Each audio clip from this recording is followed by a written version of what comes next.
우리가 앞으로 할 수 있는 말 중에 가장 많은 말은 뭐야? 감사합니다. 찬양합니다. 경배합니다. 당신의 은총 너무너무 감사합니다. 그러다가 정 필요한 게 있으면은 그렇게 하다가 끝에 내가 요즘 우리 아들이 요새 고등학교 3학년이라 시험을 보는데 우리 아들 마음을 좀 차분하게 해주십시오, 주님. 시험 잘 보게 해달라는 것도 그것도 기복이죠. 시험 잘 본 거 지가 노력해야지 잘 보지 예수님이. 그래서 제가 가끔 성령 세미나 때 여기 앞에 앉아있는 분들한테 여러분들 여기 왜 나왔냐고 제가 물어봐요. 병 고치려고 나왔대요. 병 고치려면 산에 가야지 왜 성당에 와. 그러면 예수님이 눈 아플 때 눈 고쳐주고 배 아플 때 배 고쳐주고 다리 아플 때 다리 고쳐주고 아플 때마다 고쳐줘요? 아니죠? 예수님은 아플 때마다 고쳐주는 분이 아니에요. 건강은 내가 챙기는 거지 하느님이 물론 은총으로 인간의 한계를 어쩔 수 없을 때 예수님이 은총을 주셔서 고쳐주실 때 있어요. 많아요. 그런 경우. 그런 경우 참 많습니다. 저 그런 경우 많이 봤고 다음 시간에 내가 그런 예만 또 이제 들을 거예요. 그런 예만 들을 건데 참 많아요. 그런데 그게 계속 이어져. 그 사람은 신앙인은 아니에요.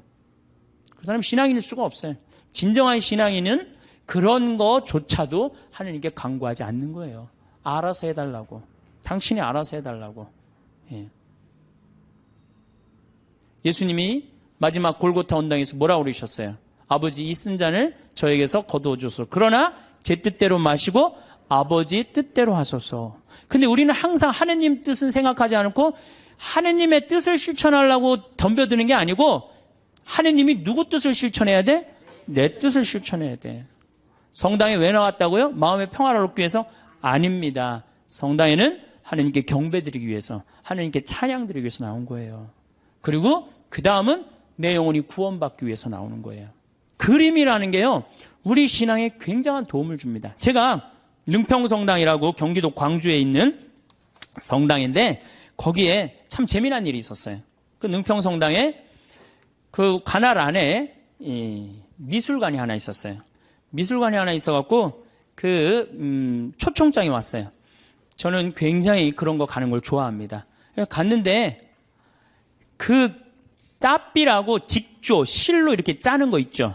그게 딱 하나 걸려 있는데 가시 그게 걸려 있는데 내 가슴이 막 두근두근 뛰는 거예요. 막 벌렁벌렁 거리고. 제가 예술품을 보고 또 언제 벌렁벌렁 거렸느냐면은 석굴암을 보고 벌렁벌렁 거려서 석굴암에 계신 부처님 정말로 기가 막힌 작품이에요. 그 1500년 작품이지만은 가슴이 막 벌렁벌렁 뛰는 거예요. 그 석가모니의 그 부처님의 그 인자한 눈, 편안한 몸, 정말 우리나라 사람들 대단한 정말 예술을 갖고 있는 거예요. 내가 그 석가모니 안에 석굴암 안에 있는 부처님을 보면서 진짜 가슴이 벌렁벌렁 거렸어요. 그리고 난 다음에 또 그 가시관을 보고 가슴이 벌렁벌렁 거렸어요. 그래서 이 작품 하시는 교수님이 홍익대학 송번수라는 교수님인데 내가 그 교수님한테 그랬어요. 나는 이 작품 보고 너무너무 가슴이 떴는데 당신의 이런 기가 막힌 작품을 내가 성당을 곧 질 텐데 내 성당에다가 하느님께 봉헌하고 싶다. 그리고 이제 1년 반이 지났어요. 1년 반이 지나고 난 다음에 성당이 이제 설계가 나왔을 때 설계와 동시에 갔어요. 내가 성당을 짓는데 교수님 작품을 걸고 싶다고 얘기를 하지 않았느냐. 이제 걸고 싶다. 그랬더니 교수님 깜짝 놀라는 거예요. 말만 했는 줄 알았더니 그때만 해도 제가 8, 9년 전이니까 참 지금도 젊지만 그땐 더 젊었죠. 예. 깜짝 아주 새파랗고 젊은 신부가 당돌하게 와갖고 이렇게 얘기를 하는데 근데 그 교수님이 좋다. 내가 신부님 성당에다 베네딕토 나하고 본명이 같아. 내가 성당에 봉헌하겠다. 근데 교수님 문제가 하나 있다. 무슨 문제가 있냐면 난 가난한 성당의 본당 신부이기 때문에 돈이 없다. 오로지 있는 건 마음밖에 없다. 근데 이분 작품이 어디에 지금 있냐면 LG 아트센터 가보셨어요?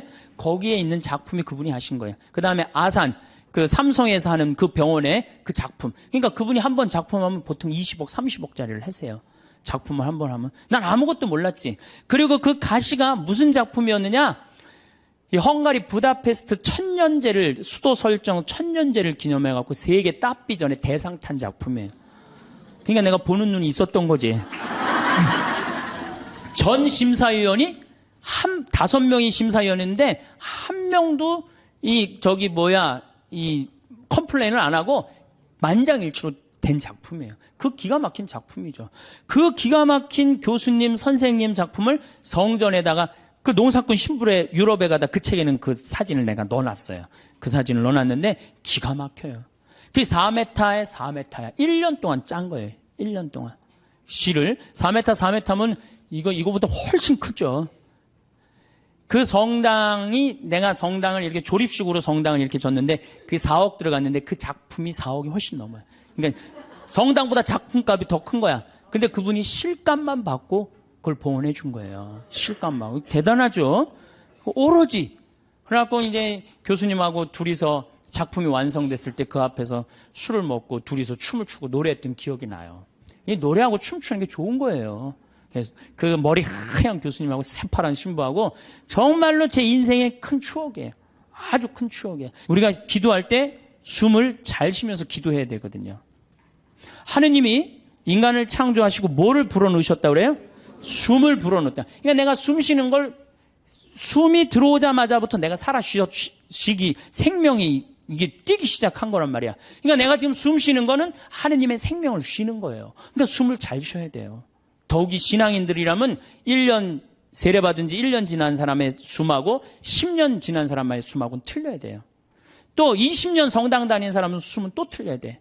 1년 지난 사람은 숨을 1초에 한 번 쉰다면 10년 지난 사람은 10초에 한 번 쉴 줄 알아야 돼요. 그만큼 숨을 잘 쉬어야 돼요. 숨을 쉴 때는 코나 입으로 해갖고 심장으로 해서 비장으로 해서 대장으로 해서 간으로 해서 폐로 이런 공간으로 이렇게 다 구석구석에 숨을 다 넣어줘야지 이 안에 생명, 하느님의 생명이 살아 숨쉬는 거예요.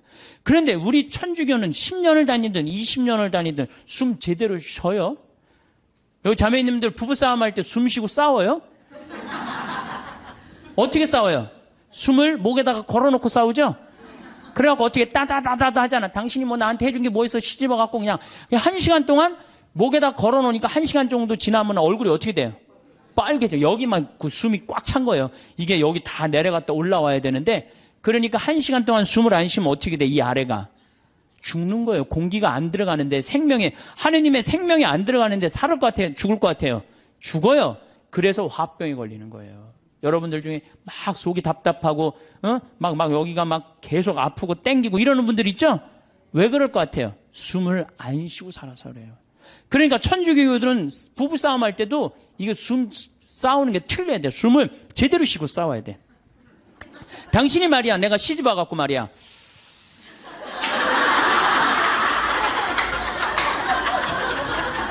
해준 게 뭐가 있어? 외식을 한번 시켜줬어? 여행을 한번 시켜줬어? 이 정도는 돼야지 도인이라고 그러는 거예요. 우리가 하느님을 찬양하기 위해서 춤과 노래를 통해서 하느님께 경배드리고 찬양할 수 있는 좋은 춤과 노래는 우리 신앙의 좋은 동반자라는 말씀을 드렸습니다. 그럼 우리는 춤도 안 추고 노래도 안 한단 말이에요. 그렇다면 우리는 정말로 자유기도는 잘합니까? 자유기도는 잘해요? 구역반 모임 때 제일 힘든 게 뭐예요?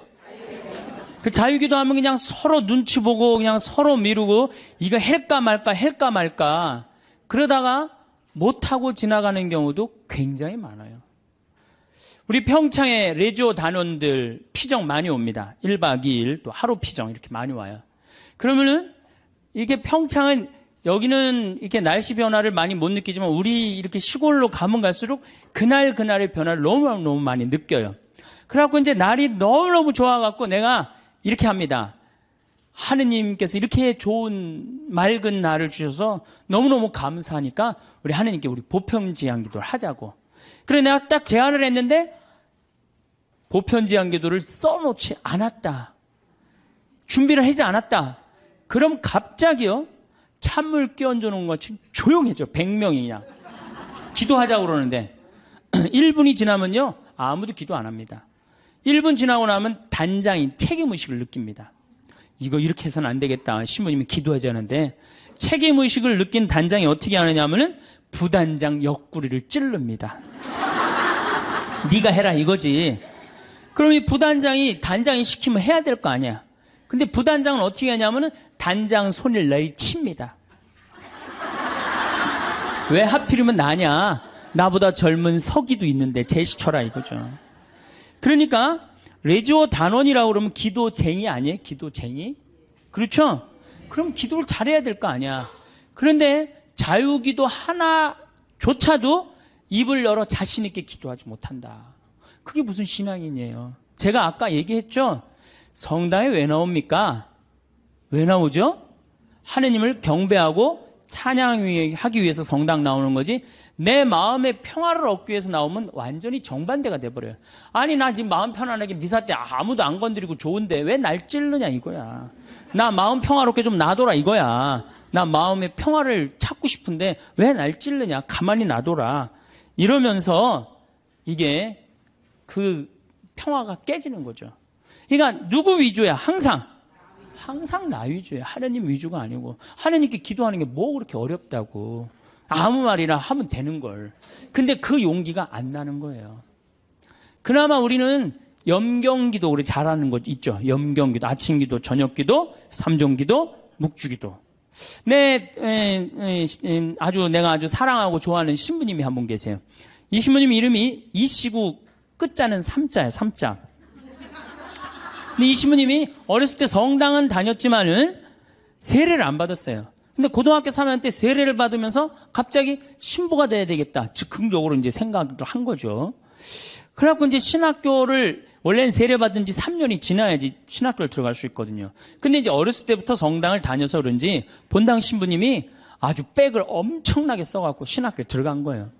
어쨌든 뭐 신학교는 들어왔는데 신학교 오니까 당황스러운 게 너무 많더래요. 기도문도 다 제대로 못 외우지. 근데 다른 뭐 신학생들은 서울신학교 다녔는데 다른 신학생 너무너무 잘 외우더래. 제일 당황스러운 게 삼종기도래. 삼종기도. 보면 그냥 서서 그냥 주님의 천사가 마리아께 아뢰니 성령으로 잉태하셨나이다. 애들이 술술술 했는데 자기는 하나도 모르겠더래요. 그냥 맨날 입 다물고 있으니 얼마나 창피해.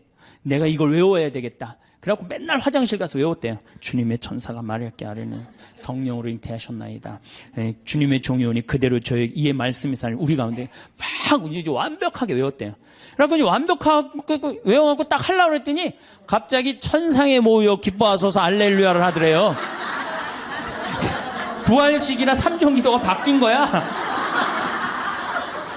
이거 참, 이 신학생도 이렇게 이게 염경기도도 어려우니 자유기도는 천주교 교우들한텐 더 멀고 험한 길이죠.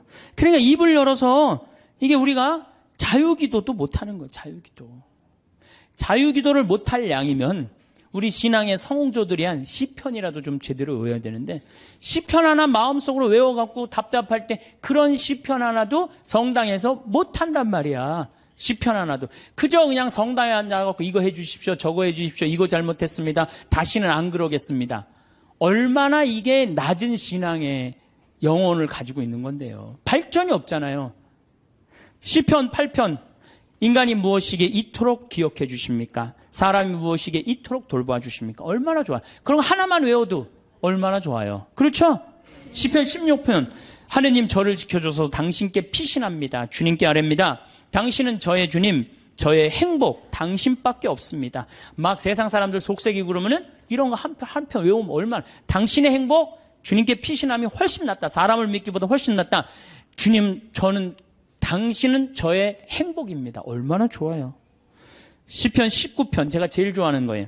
하늘은 하느님의 영광을 이야기하고 창공은 그분 손에 솜씨를 알리네. 낮은 낮에게 말을 건네고 밤은 밤에게 지식을 전하네. 말도 없고 이야기도 없으며 그들 목소리조차 들리지 않지만 그 소리는 온 땅으로, 그 말은 누리 끝까지 퍼져나가네. 저는 이 시편을 왜 좋아하느냐면요, 제가 이렇게 자연 안에서 살면서 느끼는 게 뭐냐면 하느님의 소리 없어요. 그렇지만 그 기운이 온 누리에 퍼져 있는 걸 느껴요. 이게 하느님의 소리가 비록 소리도 없지만 이 온 세상으로 퍼져가는구나. 낮은 낮에게 말을 전하고 밤은 밤에게 지식을 전하고. 얼마나 좋은 시편이에요. 온누리에 하느님의 기운이 들어있고 그게 말로 한다고 여러분들 하느님을 느끼는 게 말로 들려요? 그냥 온몸으로 느끼는 거지 하느님의 존재가. 이 정말로 좋은 시편이에요. 또 아까도 말했지 유명한 시편 정 외울 자신 없으면 이거라도 외워. 주님은 나의 목자 나는 아쉬울 것 없노라. 푸른 풀밭에 나를 쉬게 하시고 잔잔한 물가로 나를 이끄시어 내 영혼에 생기를 돋주시고 바른 길로 나를 끌어주시니 당신 이름 때문이어라. 이런 거 하나. 그러니까 시편을 늘 그러니까 의무로 시편을 하지 말고 그냥 하나씩 이렇게 외워둬요. 그러면 신앙에 굉장한 도움이 돼요. 내가 기도하는데도 도움이 되고. 또 제가 서품 때 한 시편이에요. 주님을 찬송하여라. 좋으신 분이시다. 주님의 사랑은 지금 바뀌었는데 옛날에는 주님의 사랑은 영원하시다. 영원한 사랑 얼마나 좋아요. 지금은 주님의 자애는 영원하시다. 이렇게 말했어요. 공경 속에서 내가 주님께 불렀더니 주님께서 응답하시고 나를 넓은 곳으로 이끄셨네. 주님께서 나를 위하시니 나는 두렵지 않네. 사람이 나에게 무엇을 할까 보냐. 주님은 나를 도우시는 분이시니 나를 미워하는 자들을 나는 내려다보리라. 주님께 피신함이 더 낫네. 사람을 믿기보다. 주님께 피신함이 더 낫네. 제후들을 믿기보다. 주님이 최고란 얘기죠. 주님께서 나를 도우셨네. 주님은 나의 힘. 좋잖아요. 주님은 나의 힘, 나의 굳셈, 나의 구원이 되어주셨네. 당신은 저의 하느님, 당신을 찬송합니다. 저의 하느님, 당신을 높이 기립니다. 주님을 찬송하여라. 좋으신 분이시다. 그의 사랑은 영원하시다. 얼마나 좋아요. 이런 거 한두 개는 외워야 될 거 아니야. 10년, 20년 다녔으면. 10년, 20년 다니고 이런 거 하나 못 외우고 그러고 앉아있으면 그게 무슨 신앙의 깊이가 들어가겠어요. 그리고 지금 여기서 아멘, 아멘 하는데 내가 아마 교회 가서 이거 지금 아까부터 한 강의 지금까지 했으면 아멘이 한 100번은 더 나왔을 거야. 이제 조금씩 나오기 시작하네. 이제 아멘이. 저는 미사 때요, 제일 즐거운 시간이 언제냐면 응송할 때예요. 얼마나 아름다워요. 그 시편이. 구절구절이 딱 마음에 얼마나. 오늘 여러분들 그 시편, 오늘 미사 시편이 뭐냐면 주님께서 당신 소유로 뽑으신 백성은 행복하여라. 행복하여라. 주님을 하느님으로 모시는 민족. 그분께서 당신 소유로 뽑으신 백성, 주님께서는 하늘에서 살피시며 모든 사람을 바라보시도다. 우리의 영혼은 주님을 기다리니 그분은 우리의 도움, 우리의 방패시로다. 주님 안에서 우리 마음이 기뻐하고 그분의 거룩하신 이름을 우리가 신뢰하는도다. 이 매일 드리는 미사가 기적이요, 아름다운 찬미의 시간이야. 근데 우리가 의식을 하고 드려요, 안 하고 드려요? 의식을 안. 그래서 그걸 죽은 전례라고 그러는 거예요. 저는 독서를 읽고 제일 기다려지는 시간이 시편이에요. 그래서 사회자가 그걸 하지만 전 속으로 합니다. 전 2번 정도를 봐요. 너무 소중하니까. 그런 시편을 매일매일 우리는 하고 있단 말이야. 매일매일 소중한 시편을 하고 있는데 시편 시간만 되면 교우들이 지루해 한단 말이야. 이게 언제 끝나나. 그러니까 미사의 의미, 내가 미사가 찬미 드리는 시간이고 찬양 드리는 시간이고 시편의 의미를 깨달으면은 미사 처음부터 끝까지가 마땅하고 옳은 일입니다. 이게 저절로 나온다니까요. 미사 끝나고 나면 정말 나 오늘 하나님께 경배 드렸어. 찬양 드렸어. 성가도 틀려도 제일 크게 부르고 얼마나 좋아요. 그러면 우리가 자유기도도 못해. 그렇다고 시편 기도도 잘 못해요. 그럼 묵상 기도는 잘해요? 묵상 기도. 그래도 제일 잘할 수 있는 것 중에 하나가 묵상 기도예요. 천주교 교우들이 나도 이제 기도 좀 마음 잡고 한번 해봐야 되겠다. 그래서 성당에 가갖고 이제 마음 잡고 딱 조용한 깜깜한 데서 딱 앉아갖고 기도를 하기 시작했어. 주님, 오늘 아침부터 내가 잘못한 게, 우리는 무조건 잘못한 것부터 시작하죠. 하느님께 감사하고 찬양하고 그 다음에 잘못한 걸 생각해야 되는데 우리는 성당에 앉자마자부터 뭐해? 아침부터 내가 누구 마음 상처 준 건 없나 이런 거 생각하고. 그러니까 찬양이 자꾸 밀리는 거야. 제일 먼저 기도는 뭐부터 해야 돼? 찬양부터 해. 하느님 아버지, 오늘 밥 세끼 먹게 해주셔서 감사합니다. 내가 당신 은총 속에서 살게 해주셔서 감사합니다. 이렇게 감사한데 내가 당신의 은혜 속에서 살면서도 그 은혜에 보답하지 못하는 부분들이 있습니다. 이렇게 해야 되는데 우린 무조건 내 잘못부터 일단 생각을 하는 거야. 어쨌든 그리고 이제 성당에 앉아갖고 다 묵상 기도를 무지하게 오래 했어. 하느님 생각도 좀 들어보고, 내 얘기도 해보고. 그래갖고 그냥 무지하게 오래 했다고 생각하고 시계를 딱 봤는데 나는 1시간 했다고 생각했는데 시계 보니까 몇 분 지나? 10분도 안 지나는 경우가 허다해요. 그렇죠? 그냥 1시간 기도하라 그러면 1시간 기도를 어떻게 해야 되는지 모르는 경우들도 많아. 이게 묵상을 들어갈 수가 없는 거야. 불교에서는 선하잖아요. 이게 불교뿐만 아니라 모든 종교가 뭐예요? 숨 쉬는 게 가장 중요해요. 숨 쉬는 게. 근데 우리는 10년, 20년 성당 다니면 뭐해? 싸울 땐 목에다가 숨 걸어놓고 그냥 막 해대고 따다다다다다 하는데 이 세상은 넓은 수도원이에요. 여러분들은 돛 닦는 거예요. 저나 여러분들은 돛 닦는 거예요. 그래서 정말 하느님 20년, 30년 믿었으면은 그 정도 믿으면 완전히 이제 하느님과 하나가 돼갖고 숨도 정말로 잘 쉬어야죠.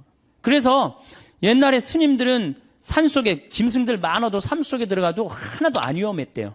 왜냐하면 정말로 도가 깊은 스님들은 1분에 한 번 숨 쉬었다는 거. 천천히. 그래서 내가 몸이 안 좋은데 이 숨을 느껴야 돼요. 내가 이렇게 저는 우리 교우들한테 이 기도를 평창에서 가르쳐 주는데 천천히 쉬면요 다 느껴져요. 간에, 위에, 폐에 정말로 생명이 하느님의 하느님의 생명이 다 공급되는구나 그런 걸 다 느껴요. 그러니까 스님들은 산에서 내가 오늘 밤에 참선을 해야 되겠다. 돌에서 탁 소하면 1분에 한 번씩 숨 쉬는 거야. 그럼 짐승들이 스님을 공격하다가 같이 숨을 맞추는 거야. 1분에 한 번씩 자기도 쉬는 거야. 새벽에 깨보면 다 죽어 있는 거야. 얘네들이 숨을 제대로 못 쉬어갖고. 그러니까 옛날에 스님들은 아무리 깊은 산 속에서도 위험하지가 않았다는 거예요. 그게 도로 가는 길이에요. 근데 우리는 뭐야? 우리는 춤도 안 춰, 노래도 안 해, 자유기도도 할 줄 몰라, 시편도 외울 줄 몰라, 그렇다고 묵상기도도 할 줄 몰라. 아니 성당에서 맨날 기도와 열심히 하라고 그러는데 도대체 어떻게 해야 되는 거야? 기도하는 방법을 알려줘야 될 거 아니야. 아니 고기 잡으려면 고기 잡는 법을 알려줘야 될 거 아니야. 생전 기도하는 법을 안 가르쳐줘요. 그리고 맨날 기도하라고 그래. 뭘 하라고 그러는지 몰라도 그냥 맨날 기도하시오. 어떻게 해라는 거야? 첫 번째 조건은 숨 쉬는 거예요. 모든 종교가 깊은 묵상, 명상으로 들어가기에 첫 번째 조건이 뭐예요? 숨을 쉬는 거예요. 그래서 여기 가장 쉬운 건 천천히 들이쉬고 참았다가 천천히 내뱉는 거예요. 그게 되면은 마음이 안정이 돼요. 그렇게 한 15분 정도 하고 나면은 그 다음에는 참 고요해져요. 고요해지면 그때는 하느님의 소리를 들을 수 있는 거예요. 내가 막 정신이 없고 막 닭똥집도 생각나고 막 화도 나고 그러는데 하느님의 소리가 들릴 것 같아요? 안 들릴 것 같아요? 안 들립니다. 내가 완전히 고요한 상태, 엘리야가 고요한 상태에서 하느님을 만났듯이 나도 완전히 고요한 상태에서 하느님을 만나야 돼. 그러려면 1시간 정도 걸린단 말이에요. 이거 그냥 앉자마자 이렇게 잘못하고 뭐하고 내가 참았는데 이번엔 못 참겠고 이러다 보면은 내가 얘기를 하다 보면은 이게 기도가 아니고 일방적으로 떠들다 가는 거예요. 기도는 하느님의 소리를 듣는 거예요. 듣는 게 기도예요. 들으려면 어떻게 해야 돼? 내가 고요한 상태. 다른 어떤 것도 나를 건드리지도 못하는 상태. 그래야지 영원한 하느님을 조금이라도 느낄 수 있고 맛볼 수 있죠. 그러니까 앞으로는 부부싸움 할 때도 어떻게 해? 숨을 쉬면서 싸우란 말이에요. 숨을 쉬면서. 그러면은 여보 당신 성당 열심히 나가더니 완전히 이제 당신 달라졌네. 얼굴이 빨개지더니 이제 얼굴도 편안하고 싸울 때. 그리고 이거 당신 1시간 10분이면 다 쏟아낼 얘기를 1시간에 천천히 하니까 나도 마음이 그래 내가 잘못한 것 같아. 이러지. 이건 말할 시간도 없이 그냥 따다다다다다 해대면은 성당 단이나 많아져. 그렇죠? 여러분들은 넓은 수도원에 사는 구도자들이에요. 저도 마찬가지고. 그러니까 이제는 숨을 잘 쉬시기 바랍니다. 어떻게? 당신이 말이야. 내가 시집 와갖고 말이야.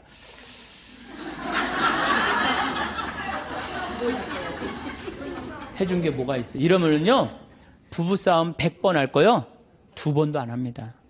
자식한테 100번 싸울 거, 1번도 안 싸우게 돼요. 그래야지 마음에 평화가 오는 거예요. 평화는 저절로 찾아오는 게 아니에요. 수많은 과정 끝에, 맨 끝에 누가 기다리고 있어?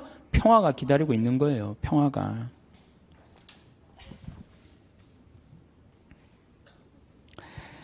자, 이제 춤도 안 춰, 노래도 안 불러, 자유기도도 할 줄 몰라?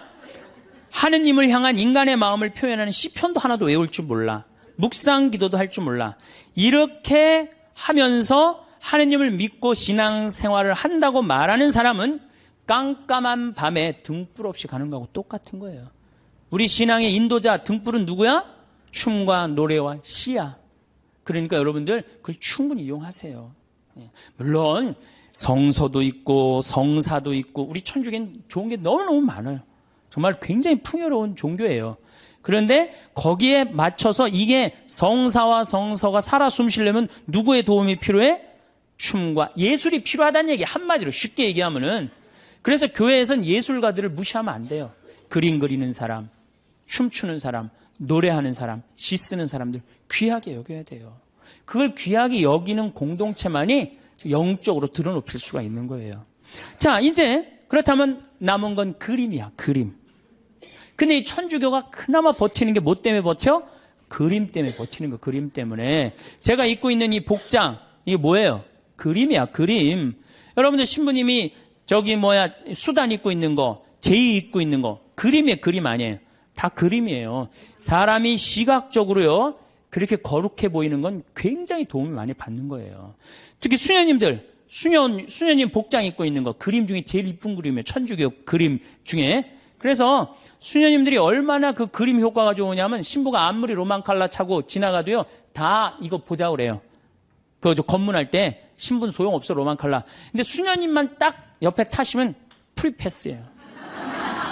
수녀님, 그림 중에 최고 그림이에요. 그런 게 다 그림이야. 신앙에 도움이 되는. 또 우리는 스테인드 글라스도 있고. 그렇죠?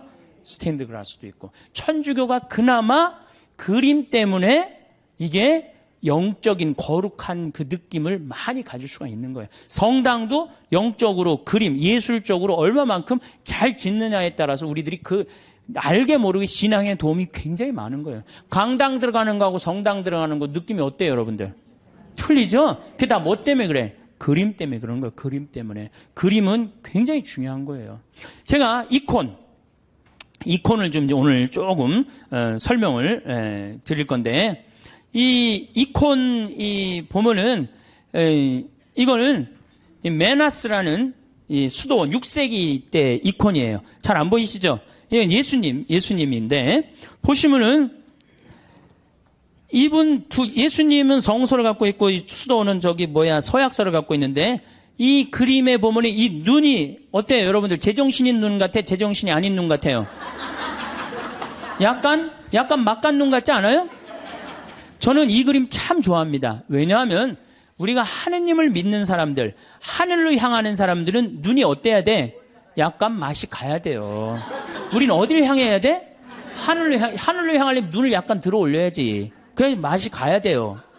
신학교에서 보면은 그런 애들이 있어요. 그래서 걔네들 별명이 뭐냐? 쌍뚜스라, 쌍뚜스. 걔네들은 눈을 이렇게 들고 다녀요. 하느님을 계속 생각하느냐고. 그런데 만약에 내 눈이 판교의 땅을 사면 뛸까? 동탄의 땅을 사면 뛸까? 이렇게 세상적인 눈이 반짝반짝하고 그러면서도 하느님을 믿는다면 아니죠. 우리는 이미 어디를 향하는 사람들이야? 하늘을 향하는 사람이야. 정말로 먼 데를 보는 눈이어야 돼요. 그래서 눈이 이렇게 맛이 간 거예요. 이게 굉장히 좋은 의미가 있는 거예요. 또 예수님이 이 수도원 원장 어깨에 어떻게 손을 얹고 있죠. 이게 뭐냐 하면은 친구야, 친구. 여러분들 친한 친구끼리 어떻게 하지? 어깨동무하죠? 예수님 우리 어깨동무. 이게 루브르 박물관에 있는 이콘이에요. 어깨, 나의 친구가 되어주시는 예수님. 얼마나 좋아요. 이 그림만 보고 있어도 그냥 마음이 편안해진단 말이야. 이런 그림이 집에 걸려 있어야지. 근데 내가 가정방문 가면 이런 성화 하나도 안 걸려 있고 어떤 집은 맥주 회사에 그 여자가 막 쫙 이렇게 막 이러는 거 그냥 그런 거 걸려 있어. 그 집이 거룩할 것 같아, 안 거룩할 것 같아요? 내가 신앙생활할 때 우리 가정을 어떻게 꾸미느냐? 그것도 굉장히 중요한 거예요. 그래서 여러분들 이런 이콘 사셔서 걸어놓으세요. 제발. 그 집안을 거룩하게 꾸미는 그것도 그림이에요. 그림. 초도 좋은 것도 사놓고. 성모님도 이쁜 성모님 사놓고. 거기도 초 켜놓고. 이콘도 이게 집에 이 정도 집에 벽에 걸어놔도 돼. 요즘 다 집들이 크더라고. 가정방문 다녀보니까. 얼마나 좋아요. 요거는 돌아온 탕자. 잘 안 보이시죠? 네, 평창에 오세요. 네, 평창에 오면은 이걸 놓고 기도하니까 이거는 돌아온 탕자예요. 이건 람브란트라는 분의 이건 상트페테르부르크의 카잔 성당에 있는 이콘이에요. 여러분들이 탕자, 예수님이 탕자 얘기를 했지만 저는 이 탕자가 참 나쁜 놈이라고 생각해요. 아버지가 살아있는데 재산 달라고 그랬잖아요. 그렇죠? 보통 재산은 언제 우리가 달라고 그러죠? 돌아가실 때 달라고 그랬는데 살아있을 때 달라고 그래. 살아있을 때 달라고 그러고 어떻게? 이걸 갖고 나가서 흥청망청 썼어요. 그리고 돌아올 때 왜 이 아들이 돌아와요? 배가 고파서 돌아옵니다. 뭐라 그래? 아버지 집에 먹을 거 많은데. 그리고 돌아오는 거예요. 그런데 이 아버지는 그런 아들이 돌아온 것 자체만 해도 좋아요, 안 좋아요? 좋았던 거예요. 그래서 맨발로 쫓아나와갖고 아들을 끌어안는데 이 아버지가 지금 장님이에요. 눈을 감고 있어요. 어떻게? 네가 무슨 죄를 져도 돌아만 온다면 내가 너를 받아주마. 그리고 끌어안아. 눈 감아주마. 얼마나 좋은 그림이에요. 그 다음에 손은 한 손은 엄마 손, 한 손은 아빠 손이야. 아버지의 강인함으로, 어머니의 따뜻함으로 이젠 다시는 너를 세상 밖 죄악으로 난 너를 내보내지 않겠다. 다 끌어안아주는 거예요. 얼마나 이 품에 안겼을 때 얼마나 좋겠어요. 우리도 정말 세상 막 돌아다니다가 아버지 생각나고 돌아오면 아버지가 어떻게 해? 언제든지 이렇게 안아주시고 끌어안아주신단 말이야. 이 띠를 뚫어서 죄 진 사람들, 다리는 신발 다 떨어져갖고 그런데도 이 아들을 받아들인단 말이야. 그랬더니 큰아들이 막 화를 내고 어두움 속에서 있어. 여러분들 마음 안에 미움, 질투, 시기가 있다면 여러분은 항상 어디 속에서 살 것 같아요? 어둠 속, 기쁨으로 나올 수가 없어요. 기쁨으로 나올 수가 없어요. 그러니까 우리가 살아가면서 항상 기쁘게 살아야 돼. 기쁘게 살려면 누굴 미워하면은 미워하는 것도 습관이에요. 어떤 사람 보면 어떤 사람은 신학교 때도 어렸을 때 보면 주위 애들 막 욕했는데 아직도 만나도 욕해. 그 습관이에요, 습관. 근데 사람 안 미워하는 거 습관 들이면요, 세상 편안해요. 사람은 막, 누군 왜 저러냐, 누군 왜 저러냐, 그런 거 신경 안 쓰고 살면요, 세상 편안해요. 근데 큰 아들은 그걸 못했기 때문에 어둠 속에 있는 거예요, 어둠 속에. 여러분도 혹시 지금 어둠 속에 계신 분들 혹시 안 계세요? 빨리 빛으로 나오세요. 아버지의 빛으로. 이 그림만 봐도 우리가 기도할 수 있는 거예요. 이 그림만 봐도. 자, 그 다음에 이쪽 그림은 나의 왼편을 바라보시는 예수님이야. 왼편. 예. 이 왼편을 바라보시는 예수님, 이 그림도 전 참 좋아해요. 왜 좋아하냐면은 사람들은요, 항상 오른편을 좋아합니다. 잘생기고, 유명하고, 높고, 권력이 있고, 그런 거 좋죠? 여러분들 혹시 무슨 장관 알고 있다면, 나 그 사람 알아, 나 그 사람 밥 먹어서 무지하게 자랑하잖아요. 그렇죠? 유명한 사람 알고 있으면은, 그리고 멋있고 잘생긴 사람 좋아하게 돼 있어, 사람은 항상. 그런데 인간은 참 묘해요. 갑자기 그런 사람이 갑자기 흠이 하나 잡혔어. 그러면 그걸 핥히는 게 인간의 습성이에요. 끄집어내고. 아무도 나를 이해하지 못할 때 성당 앞에 가서 앉을 때 누가 나의 왼편을 바라봐줘요? 예수님만이 나의 더럽고 추악하고 정말로 드러내기 창피한 거를 예수님은 따뜻한 눈으로 바라봐 주신단 말이에요. 그러니 이 그림이 얼마나 좋은 그림이에요. 언제나 나의 단점을 얘기할 수 있는 그분. 얼마나 좋아요. 그림. 그래서 우리가 그림이 좋은 거예요. 이거는 내 발을 씻기신 예수님 얘기죠. 그렇죠? 예수님이고 베드로예요. 그런데 여러분들 발을 씻긴다. 뭐 우리가 전례적으로도 발 몇 번 씻겨보고 그랬죠? 그런 경험 있죠? 이스라엘에서 발을 씻긴다. 이건 종이 최고 밑으로 내려간 거예요. 얼마나 그 척박한 땅에 먼지가 얼마나 많아요. 그런데 베드로의 발을 씻긴다. 그런데 예수님의 얼굴이 베드로한테 안 가 있고 어디가 있냐면 베드로의 발에 입을 맞추고 있어요. 정말 예수님은 낮출 때까지 낮추고 계신 거예요. 그러니까 너무 감격한 베드로가 예수님을 끌어안죠. 자, 생각해 보세요. 내 친구가 돼서 어깨 동무를 해주고 내가 잘못할 때 돌아오면은 끌어안아주고 눈 감아주고 나의 왼편을 바라봐 주시고 내 발을 씻겨주신 예수님. 이 예수님한테 우리가 할 일이 뭐가 있을까요? 감사드리고 찬양 드려야지. 여기다 또 뭘 시켜? 우리 예수님 너무 시켜 먹는 거 아니에요? 이제 그만 시켜야 돼요. 여기 이제 예수님은 마지막에는 우리 인간을 위해서 어떻게 하셨어? 십자가에 당신의 목숨을 바치셨어요. 이 예수님께 우리가 경배드리지 않는다면, 우리가 이 예수님께 감사드리지 않는다면, 우리가 이 예수님께 찬양드리지 않는다면 우리가 무슨 신앙인이에요. 우리들은 성당에 나오는 이유가 마음의 평화를 얻기 위해서 나오는 거 아니에요. 받은 은혜가 너무 많은 예수님께 감사드리고 찬양드리기 위해서 나온 거예요. 여러분들, 이제는요, 여러분들이 예수를 사랑하시면 좋을 것 같아요. 예수를. 그래서 이제 성가도, 춤도, 노래도, 시도, 열심히, 그림도 열심히 하는 그런 사람들이 될 때 우리가 하느님께 다가가는 거예요.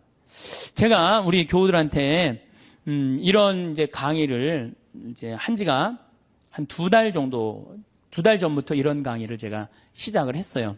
왜 이런 강의를 제가 하기 시작을 했느냐면은 지금 이슬람교가 천주교를 앞질렀습니다. 이슬람교가 인구 면에 있어서 이슬람이 훨씬 많아요. 이슬람을 가만히 들여다보니까 철저해요. 신앙생활을 철저하게 해요. 신앙생활을. 근데 천주교를 보니까 점점 더 느슨해져. 막 그야말로 이게 진짜 성당 다니는 사람인지 안 다니는 사람인지 구분도 안 될 정도로 완전히 느슨해지는 거예요. 이렇게 느슨해지다가는 하느님과의 관계가 점점 더 멀어질 수밖에 없어요. 우리도 철저하게 신앙생활, 하느님을 믿는, 우리 신앙 성도들은 하느님을 믿는다는 이유 하나로 어떻게 살으셨어요? 이 순교자성을. 죽는 게 문제가 아니고, 죽는 건 뭐 그냥 죽으면 되는 건데, 어떻게 다 산속으로 다 피해 들어갔어요. 옛날에 다 양반집이 다 믿었죠? 산속으로 들어가면은 출세할 길이 있어요, 없어요? 출세할 길이 없어요. 그래서 100년 동안 출세를 못했어요. 천주교 교우들은 100년 동안 세상에 나오지 못했다고 하느님을 믿는다는 이유 하나로. 하느님을 믿는다는 이유 하나로. 근데 우리는 요즘 자녀들한테 신앙교육을 어떻게 시켜요? 고등학교 3학년만 되면은 성당 안 나가면 슬그머니 눈 감아버린단 말이에요. 1년 동안만 네가. 그러니까 이게 하느님을 왜 믿는지를 모르는 거지. 뭐가 중요한지 모르는 거지. 제가 오체 투지 라싸까지 2100km를 가는 그 모습을 보면서 참 많은 걸 느꼈어요. 제가 우리나라 성주순례 다 지금 제대로 다니는 성주순례 하나도 없어요. 성주순례는 원래 걷는 거예요. 아니 3번 걷고 1번 절하는 건 안 하더라도 걸어는 가야 될 거 아니야. 걸어. 근데 우리 성주순례 어떻게 가? 버스 타고 씩 가갖고 거기서 미사 한번 하고 설명 안 하고 밥 먹고 씩 돌아오잖아요. 거기에 감동이 있을 것 같아요? 감동이 있을 수가 없어요. 제가 능평 본당 신부 할 때 교우들한테 그랬어요. 성주순례 가자고 그래서 제가 계속 관두자. 그래서 딱 9월 달에 성주순례를 했어. 어떻게 성주순례를 했냐면은 전체 교우들을 다 세남터에서부터 미리네까지 걷게 했어요. 세남터에서 미리네까지. 어떻게 걷게? 목, 금, 토, 일 4일 동안을 걷는 거예요. 어떻게 걸어? 저녁 7시에 퇴근해갖고 애들 다 학교 가는 애들 다 일찍 나오고 직장 퇴근하면 다 나와요. 그래갖고 세남터까지 버스로 데리고 가요. 그래서 세남터에서부터 과천 남태령 가갖고 과천 지나갖고 인덕원 성당 거기까지 딱 가니까 새벽 2시야. 그럼 그때 또 관광버스 타고 집으로 가는 거예요. 다음날 아침에 일어나갖고 다 출근하고 애들 학교 다 가. 다음날 또 저녁 7시에 인덕원서부터 또 걷는 거예요. 인덕원서부터. 그래갖고 인덕원부터 하우연 성당 해갖고 이 능평 우리 성당 있는 데까지 또 오는 거예요. 우리 성당이 김대건 신부님 시신이 지나갔던 데거든요. 시신이 지나갔는데 거기서 이제 또 헤어지는 거예요. 새벽 2시에 마지막 기도하고. 그 다음에 이제 토요일 날은 2시부터 밤 10시까지 양지까지 우리 성당 광주에서부터 양지까지 걷는 거예요. 전체 교우가. 그리고 이제 주일날은 이제 전체 교우들 하루에 300명, 400명씩 걸었으니까 우리 교우가 2,000명밖에 안 됐거든요. 그냥 다 걸은 거지 교우들은. 그래갖고 이제 마지막 날은 양지에서부터 삼도고개 넘어가고 미리네 이제 김대원 신부님 무덤 앞에 가갖고 무릎을 꿇고 다 신부님 앞에서 조배를 하는데 다 우는 거예요. 교우들이. 그게 성지순례라는 거예요. 그게. 우리 너무 쉽게 신앙생활해요 요즘.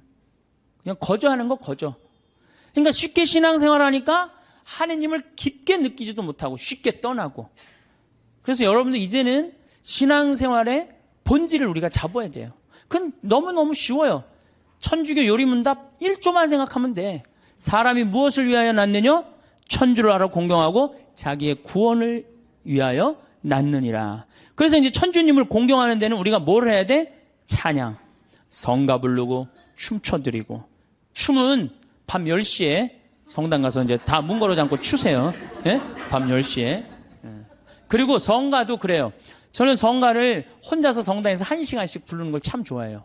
그냥 내가 아는 노래 그냥 다 부르는 거예요. 성당에서. 뭐 요즘은 뭐 성당에 교우들이 많이 와갖고 잘 부르지는 못하지만은 그래도 옛날에는 성가 1시간, 2시간 부르고 나면 그렇게 행복해요. 그러니까 여러분들도 그렇게 성가 부르세요. 그리고 집에서도 불러 좀. 제발. 오늘 밤에 당장에 순교자 성월이니까 장하다, 순교자, 설아벌, 예터절에 저녁에 집에서 부르란 말이에요. 예? 그래야만이 내가 신앙이 뜨거워지는 거예요. 예. 그럼 막 성가 부르는데 막 밤 9시, 막 9시 반 막 너무 뜨거워. 그럼 바로 그 뜨거운 마음을 성당에 가갖고 제일 예쁜 옷을 입고 가갖고 딱 춤추고 딱 들어오란 말이야. 그러면은 하느님과의 관계가 제대로 형성이 되는 거예요. 그리고 여러분들 시편 기도 좀 하고, 아침에 일어나고 하나, 그 시편 다 처음부터 끝까지 읽지 마시고 하나만 펴도 좋은 내용이 너무너무 많아요. 그냥 내 마음을 그대로 표현하는 시편들이 천재야. 150편까지 여러분들 보십시오. 아주 기가 막힙니다. 그러니까 시편 하나씩 읽고 얼마나 좋아요. 또 저녁에 주무실 때 어떻게 숨을 천천히 2번 들이쉬고 4번 내뱉고, 다음에 4번 들이쉬고 8번 내뱉고, 천천히 나눠서. 그러니까 숨 한 번 쉴 때 1분 내지 2분 정도 천천히. 그러면 내 마음이 온전히 고요해진단 말이에요. 그럴 때 마지막에 촛불 켜놓고 기도하고 주무신다면 여러분들이 정말 얼마나 행복하겠어요. 하느님과의 만남도 친숙해지고. 그거 너무너무 쉽죠. 그 다음에 그림. 이제 집에 가고 맥주 그 사진은 다 떼어버리고 이콘. 이거 좀 비쌀 거예요. 뭐 한 2만 원, 3만 원 정도 될 거예요. 비싸지도 않지 사실은. 2만 원, 3만 원 하면은 그거 사다가 아이 방에도 하나 걸어주고, 그 다음에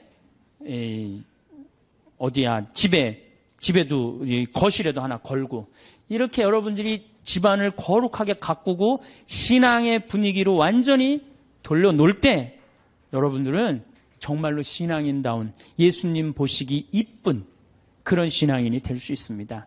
시간이 지날수록 계속 만나야 하나를 고민하게 되는 사람이 있습니다. 친구니까 거리만 좀 두면 되지 않을까요? 물론 그런 사람도 있지만 아예 빨리 결단을 내려야 할 사람도 있습니다. 인간은 혼자서는 살아갈 수 없는 존재이지만 나에게 악영향을 미치는 사람과 억지로 관계를 이어나갈 필요는 없습니다. 모든 인연을 감수하려 하면 인생이 남루하고 괴롭습니다. 오랜 친구니까 무조건 참거나 받아들여라. 만난 시간이 중요한 게 아닙니다. 감당하기 어려운 인연은 적절히 손절하는 것이 좋습니다. 나중에 후회해봐야 뒤늦게 발견된 암세포와도 같습니다. 빠르게 잘라내야만 내가 살 수 있습니다. 우리는 인연을 맺음으로써 도움을 받기도 하지만 그에 못지않게 피해도 많이 당하는데, 대부분의 피해는 진실 없는 사람에게 진실을 쏟아부은 대가로 받는 벌입니다. 어떤 인연을 만나고 맺느냐에 따라서 내 행복과 불행이 결정됩니다. 여러분 가까이 있는 사람들이 여러분 인생을 만듭니다. 인생을 살아보니 인연은 아름답기도 하고 감사하기도 하고 불편하기도 고통스럽기도 합니다. 나이 들수록 아름답고 감사한 인연들만 안고 가셔야 됩니다. 운명은 타고 나는 것이지만 팔자는 만들어가는 것입니다. 맞지 않는 인연의 끈을 놓지 못하고 끝까지 잡고 계시면 자기 팔자 자기가 꼬는 겁니다. 때문에 여러분의 방에 절대 아무나 들여서는 안 됩니다. 오늘 말씀드릴 유형의 사람은 오랜 친구라도 반드시 인연을 끊어야 되는 사람입니다. 그냥 평생 가까이 두지 않는 것이 낫다고까지 말씀드릴 수 있습니다. 영상을 끝까지 시청하셔서 더 이상 인간관계 때문에 나의 귀한 시간과 감정 낭비하지 않으셨으면 합니다. 첫 번째는 얻어먹기만 하는 사람입니다. 살다 보면 남에게 베풀 줄은 전혀 모르고 얻어먹기만 하는 사람들이 있습니다. 이런 사람들은 처음 한두 번은 내가 베풀 수 있어도 계속되면 온갖 정이 떨어지고 결국엔 질려버리고 맙니다. 상대가 좋은 차 탄다고, 돈 제일 많이 번다고 이유를 대며 계속 얻어먹습니다. 다른 사람이 잘 된 것이 자기 덕분인 양주인 행세하는 그 거지근성은 어디에서 나온 것인지 참 궁금합니다. 권리도 아닌데 권리인 양 착각하는 사람들은 인격이 미성숙한 사람입니다. 받는 게 당연한 줄로만 알고 나중에 안 주면 오히려 역정을 냅니다. 호의가 계속되면 호구가 된다는 말이 딱 이런 사람들 상대로 맞는 말입니다. 그들을 자세히 살펴보면 평소 자기가 하고 싶은 것들은 모두 누리고 유독 사람을 만날 때만 돈이 없다고 말합니다. 친구의 양보만 원하니 어처구니가 없습니다. 이처럼 당연하게 얻어먹는 사람은 다른 사람이 이룬 성공은 함부로 폄하하면서 자기가 가진 것은 굉장히 귀하게 여기는 이기적인 사람입니다. 이런 친구 중 적지 않은 수는 내가 어려울 때 나 몰라라 할 가능성이 높습니다. 내 어려움을 안타까워하기보다 얻어먹을 대상 하나가 줄었다는 식입니다. 다만 내가 사면 상대도 반드시 사야 한다는 것이 아닙니다. 얻어먹기만 하려는 친구와 형편에 맞게 사려는 친구는 눈에 보입니다. 형편이 안 되는 친구는 돈 걱정 말고 몸만 오라고도 합니다. 그 마음이 와닿기 때문입니다. 얻어먹기만 하는 친구는 작은 이익에 집착하는 옹졸함과 이기적인 면이 관계를 해칩니다. 친구를 이용만 한다는 생각에 만남이 짜증스럽습니다. 이런 친구에게 쓰는 돈은 헛돈 쓰는 것과 같습니다. 차라리 어려운 사람에게 기부하는 것이 100번 낫습니다. 얻어먹기만 하고 베풀 줄 모르는 사람은 평생 가도 그 버릇을 못 고칩니다. 이런 사람을 가까이 하면 내 주머니만 가벼워지고 내게는 득될 것이 하나도 없음을 명심하셔야 됩니다. 두 번째는 부정적인 사람입니다. 만날 때마다 우울한 얘기, 힘든 얘기, 불평불만을 쏟아내는 사람입니다. 매번 들어주다 지쳐 해결 방안을 찾아주면 온갖 핑계를 대며 안 돼, 모태를 시전합니다. 새로운 가능성과 희망에 대해 얘기하는 상황에서도 이건 이래서 못한다. 그건 저래서 안 된다. 안 되는 이유들만 늘어놓습니다. 어떻게든 부정적인 흠만 후벼 파는 사람입니다. 즉, 나를 소모해서 자신을 충전시키는 에너지 뱀파이어 유형입니다. 곁에 두게 되면 제일 위험한 인물이라고도 할 수 있는데요. 부정적인 에너지는 반드시 서로 전염됩니다. 이 과정은 나도 모르게 일어나기 때문에 더더욱 알아차리기 힘듭니다. 이런 사람이 옆에 있으면 될 일도 안 됩니다. 부정적인 사람과 시간을 많이 보내게 되면 현상에 대한 객관화가 잘 안 돼서 바른 방향으로 가기가 어렵습니다. 즉, 호랑이 입에 여러분의 머리를 넣어선 안 된다는 말입니다. 이런 사람들은 주위의 에너지를 뺏고 건설적인 생각을 차단시키는 아주 위험한 존재인데요. 나의 꿈도 내 목표도 모두 차단시킬 사람입니다. 특히 내가 힘들거나 불안정한 상황일 때는 더더욱 영향을 받고 흔들리기 쉽기 때문에 1순위로 멀리해야 될 사람입니다. 말이 씨가 된다는 말 다들 들어보셨을 겁니다. 말에는 생각이 담겨져 있고 생각은 그 무엇보다 크고 강력한 존재이기에 우리는 늘 조심하고 또 조심해야 합니다. 처음엔 무심코 들었던 그 부정적 씨앗이 나중에는 자신을 집어삼킬 수도 있음을 명심하셔야 됩니다. 사람을 곁에 두는 것은 정말 신중히 해야 하는 일인데 부정적인 사람을 곁에 둔다는 것은 내가 하는 모든 일이 잘 안 풀리고 나쁜 상황만을 맞이하고 싶다는 이야기와도 같습니다. 오히려 만나는 모든 사람을 존중하고 배우려는 긍정적인 태도를 가지고 있는 사람과 가까이 해야 됩니다. 단언컨대 부정적인 사람은 여러분의 인생에 단 1%도 도움이 안 됩니다. 과감히 손절하셔야 됩니다. 세 번째는 뒷담화하는 사람입니다. 우리가 인생을 살아가면서 아예 뒷담화를 안 할 수는 없다고 생각합니다. 자신의 속상했던 일이나 감정을 신뢰할 만한 사람에게 털어놓는 것은 감정 정화의 효과가 크다고 생각하는데요. 하지만 지금 말씀드리는 손절해야 될 사람은 틈만 나면 뒷담화를 일삼는 사람입니다. 뒷담화를 주기적으로 하는 사람들은 상대방을 깎아내림으로 자신이 일시적으로 우월해 보이는 느낌을 즐깁니다. 자신의 열등감을 뒷담화로 해소하려는 것이죠.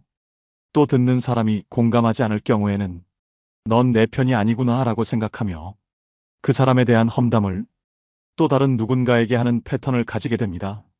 나는 아니겠지라고 안일하게 생각하다가 뒤통수를 맞게 됩니다. 상대가 자주 뒷담화를 하는 기색이 보인다면 바로 머릿속에서 경고 신호를 올리셔야 합니다. 특히 이런 사람들의 가장 큰 문제점은 어디서 전해 들은 이야기를 부풀려서 사실인 양 여기저기 퍼나르고 남의 치부나 약점까지도 전혀 경각심 없이 나불거릴 수 있다는 점입니다. 어렵게 꺼낸 내 비밀 이야기도 다른 사람들에게 고스란히 전달될 수 있다는 점을 명심하셔야 됩니다. 뒷담화 잘하는 친구가 있는 모임에 가보면 자신들의 이야기는 없고 남의 이야기로 시작해 남의 이야기로 끝이 납니다. 만남을 마치고 돌아가는 길에는 허무함만 들고 때로는 부정적인 감정에 사로잡히기도 하지요. 이처럼 지나치게 남의 이야기를 입에 올리고 상대방의 단점만을 콕콕 집어내 험담을 일삼는 사람은 내 정신 건강에 해롭습니다. 이런 사람은 타인을 볼 때 애초에 좋은 점보다는 나쁜 점부터 먼저 보는 사람이기 때문에 가까이 둬서 좋을 것이 하등 없다는 이야기입니다. 손절은 빠를수록 좋고 다들 아시겠지만 사람은 절대 바뀌지 않습니다. 관계를 개선하려는 노력 자체가 에너지 낭비입니다. 뒷담화를 일삼는 사람을 손절하는 것은 사람을 잃는 것이 아니라 내면의 평화를 챙기는 일임을 명심하셔야 됩니다. 네 번째는 가스라이팅을 일삼는 사람입니다. 뱀같이 교활하고 가스라이팅하는 사람을 잘못 만나면 인생 완전히 종치고 파탄납니다. 다른 유형의 사람들은 사람 자체가 악한 것은 아닐 수 있는데 이 유형의 사람들은 애초부터 타인을 조종하려는 악한 의도를 품고 있는 자들인데요. 가스라이터는 우리 일상생활에서 흔히 볼 수 있습니다.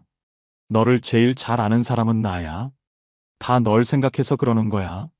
너 요즘 예민하다. 가스라이터들의 전형적인 화법입니다. 수많은 거짓말과 과장으로 자신에게 의지하게 만들고 다른 사람과의 관계를 끊게 합니다. 자기의 손바닥 위에 놓고 조종할 수 있는 만만한 사람을 호시탐탐 노립니다. 힘든 상황에 처한 사람들이 이들의 먹잇감이 되기 쉽습니다. 이들은 뱀처럼 교활한 속내를 지니고 있어서 본인의 이득을 위해서라면 타인이 어떻게 되든 전혀 상관하지 않고 자기 욕심과 이윤만을 채우기 위해 교묘하게 접근하는데요. 이런 악질인 가스라이터에게 휘둘리게 되면 결국 자기 자신을 믿지 못하게 되고 무능력하게 변하거나 의지가 사라집니다. 이럴수록 가스라이팅하는 사람에게 더욱 의지하게 되는 것이 문제입니다.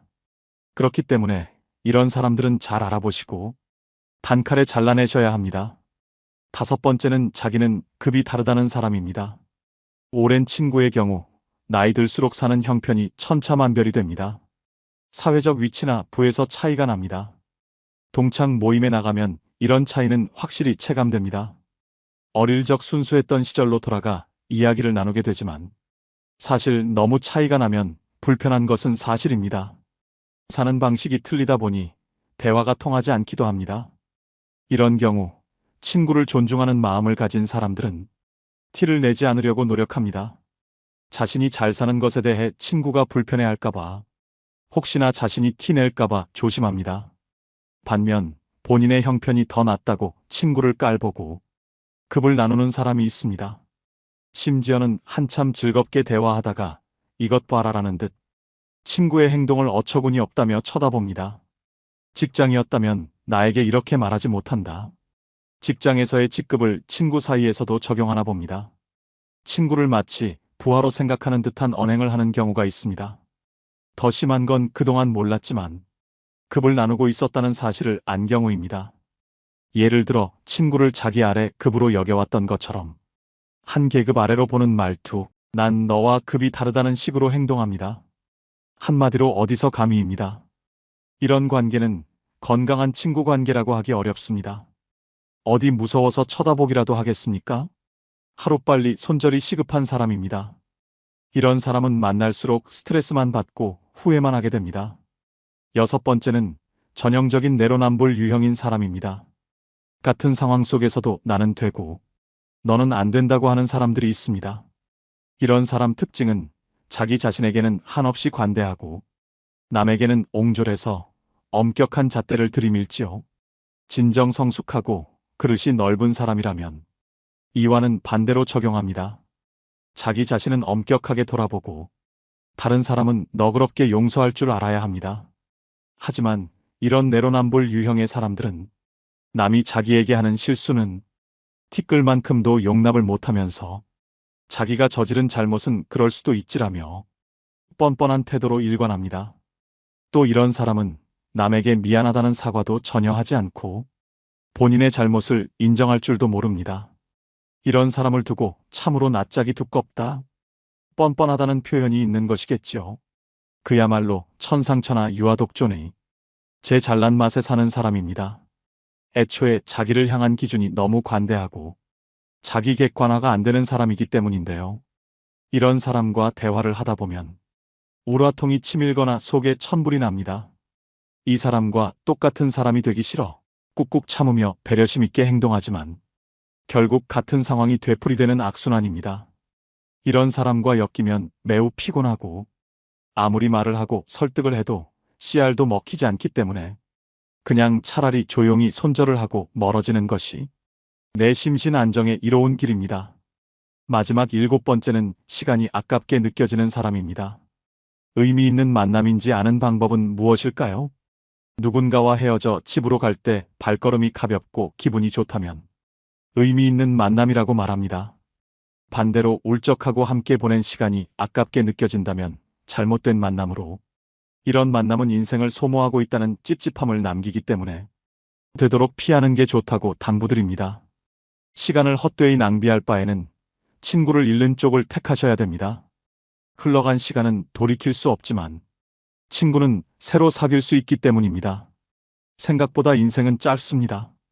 나이 먹을수록 시간의 의미를 깨닫고 만남을 소중히 여기게 됩니다. 이때 만남은 양이 아니라 질입니다.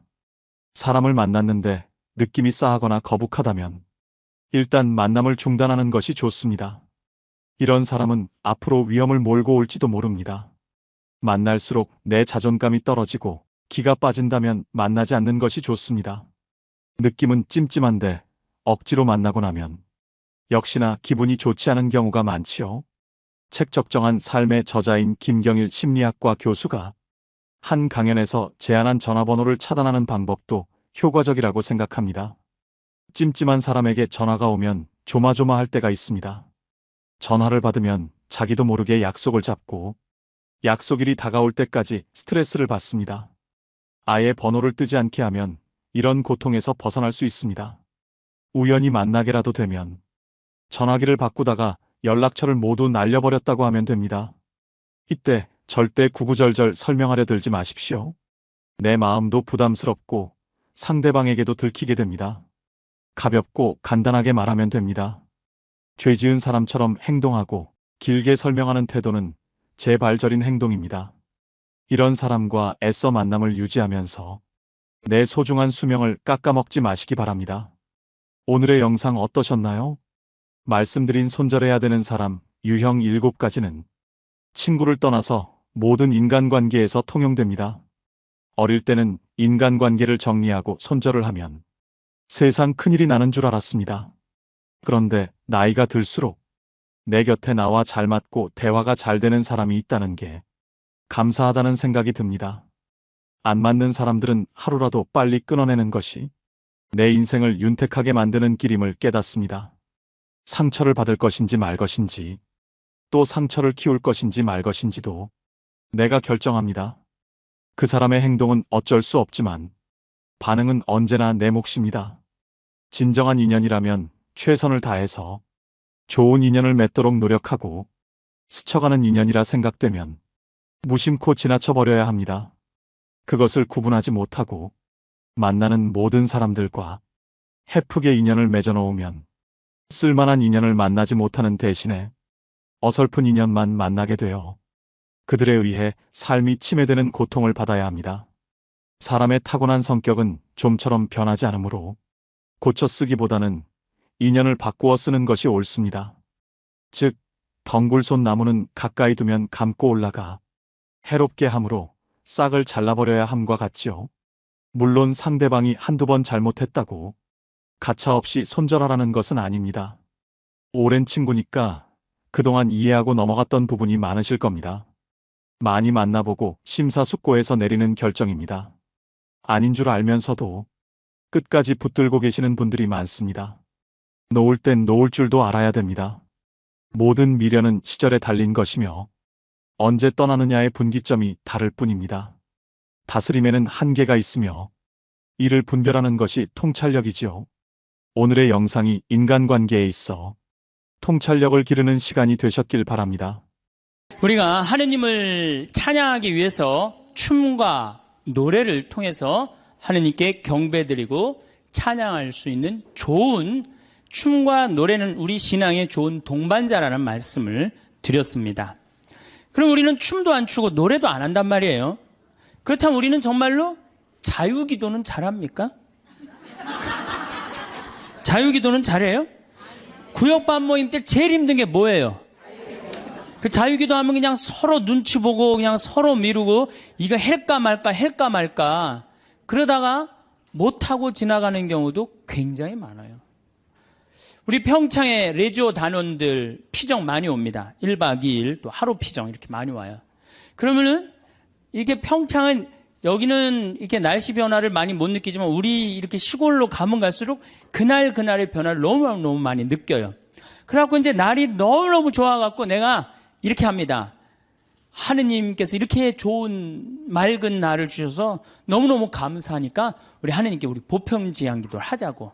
그래 내가 딱 제안을 했는데 보편지향 기도를 써놓지 않았다. 준비를 하지 않았다. 그럼 갑자기요. 찬물 끼얹어 놓은 것이 조용해져. 100명이 그냥. 기도하자고 그러는데 1분이 지나면요. 아무도 기도 안 합니다. 1분 지나고 나면 단장이 책임의식을 느낍니다. 이거 이렇게 해서는 안 되겠다. 신부님이 기도하지 않은데 책임의식을 느낀 단장이 어떻게 하느냐 하면은 부단장 옆구리를 찌릅니다. 네가 해라 이거지. 그럼 이 부단장이 단장이 시키면 해야 될 거 아니야. 근데 부단장은 어떻게 하냐면은 단장 손을 내칩니다. 왜 하필이면 나냐? 나보다 젊은 서기도 있는데 제시켜라 이거죠. 그러니까 레지오 단원이라고 그러면 기도쟁이 아니에요? 기도쟁이? 그렇죠? 그럼 기도를 잘해야 될 거 아니야. 그런데 자유기도 하나조차도 입을 열어 자신 있게 기도하지 못한다. 그게 무슨 신앙이에요? 제가 아까 얘기했죠? 성당에 왜 나옵니까? 왜 나오죠? 하느님을 경배하고 찬양하기 위해서 성당 나오는 거지 내 마음의 평화를 얻기 위해서 나오면 완전히 정반대가 돼버려요. 아니 나 지금 마음 편안하게 미사 때 아무도 안 건드리고 좋은데 왜 날 찌르냐 이거야. 나 마음 평화롭게 좀 놔둬라 이거야. 나 마음의 평화를 찾고 싶은데 왜 날 찌르냐. 가만히 놔둬라. 이러면서 이게 그 평화가 깨지는 거죠. 그러니까 누구 위주야? 항상 나 위주예요. 하느님 위주가 아니고. 하느님께 기도하는 게 뭐 그렇게 어렵다고. 아무 말이나 하면 되는 걸. 근데 그 용기가 안 나는 거예요. 그나마 우리는 염경기도 우리 잘하는 거 있죠. 염경기도, 아침기도, 저녁기도, 삼종기도, 묵주기도. 내가 아주 사랑하고 좋아하는 신부님이 한 분 계세요. 이 신부님 이름이 이시구 끝자는 삼자예요. 삼자. 근데 이 신부님이 어렸을 때 성당은 다녔지만은 세례를 안 받았어요. 근데 고등학교 3학년 때 세례를 받으면서 갑자기 신부가 돼야 되겠다. 즉흥적으로 이제 생각을 한 거죠. 그래갖고 이제 신학교를 원래는 세례 받은 지 3년이 지나야지 신학교를 들어갈 수 있거든요. 근데 이제 어렸을 때부터 성당을 다녀서 그런지 본당 신부님이 아주 백을 엄청나게 써갖고 신학교에 들어간 거예요. 어쨌든 뭐 신학교는 들어왔는데 신학교 오니까 당황스러운 게 너무 많더래요. 기도문도 다 제대로 못 외우지. 근데 다른 뭐 신학생들은 서울신학교 다녔는데 다른 신학생 너무너무 잘 외우더래. 제일 당황스러운 게 삼종기도래. 삼종기도. 보면 그냥 서서 그냥 주님의 천사가 마리아께 아뢰니 성령으로 잉태하셨나이다. 애들이 술술술 했는데 자기는 하나도 모르겠더래요. 그냥 맨날 입 다물고 있으니 얼마나 창피해. 내가 이걸 외워야 되겠다. 그래갖고 맨날 화장실 가서 외웠대요. 주님의 천사가 마리아께 아뢰니 성령으로 잉태하셨나이다. 주님의 종이 오니 그대로 저의 이의 말씀이 살 우리 가운데 막 이제 완벽하게 외웠대요. 그래갖고 이제 완벽하게 외워갖고 딱 하려고 했더니 갑자기 천상에 모여 기뻐하소서 알렐루야를 하더래요. 부활식이나 삼종기도가 바뀐 거야. 이거 참 이 신학생도 이렇게 이게 염경기도도 어려우니 자유기도는 천주교 교우들한텐 더 멀고 험한 길이죠. 그러니까 입을 열어서 이게 우리가 자유기도도 못하는 거예요. 자유기도를 못할 양이면 우리 신앙의 성공조들이 한 시편이라도 좀 제대로 외워야 되는데 시편 하나 마음속으로 외워갖고 답답할 때 그런 시편 하나도 성당에서 못한단 말이야. 시편 하나도. 그저 그냥 성당에 앉아갖고 이거 해주십시오, 저거 해주십시오, 이거 잘못했습니다, 다시는 안 그러겠습니다. 얼마나 이게 낮은 신앙의 영혼을 가지고 있는 건데요. 발전이 없잖아요.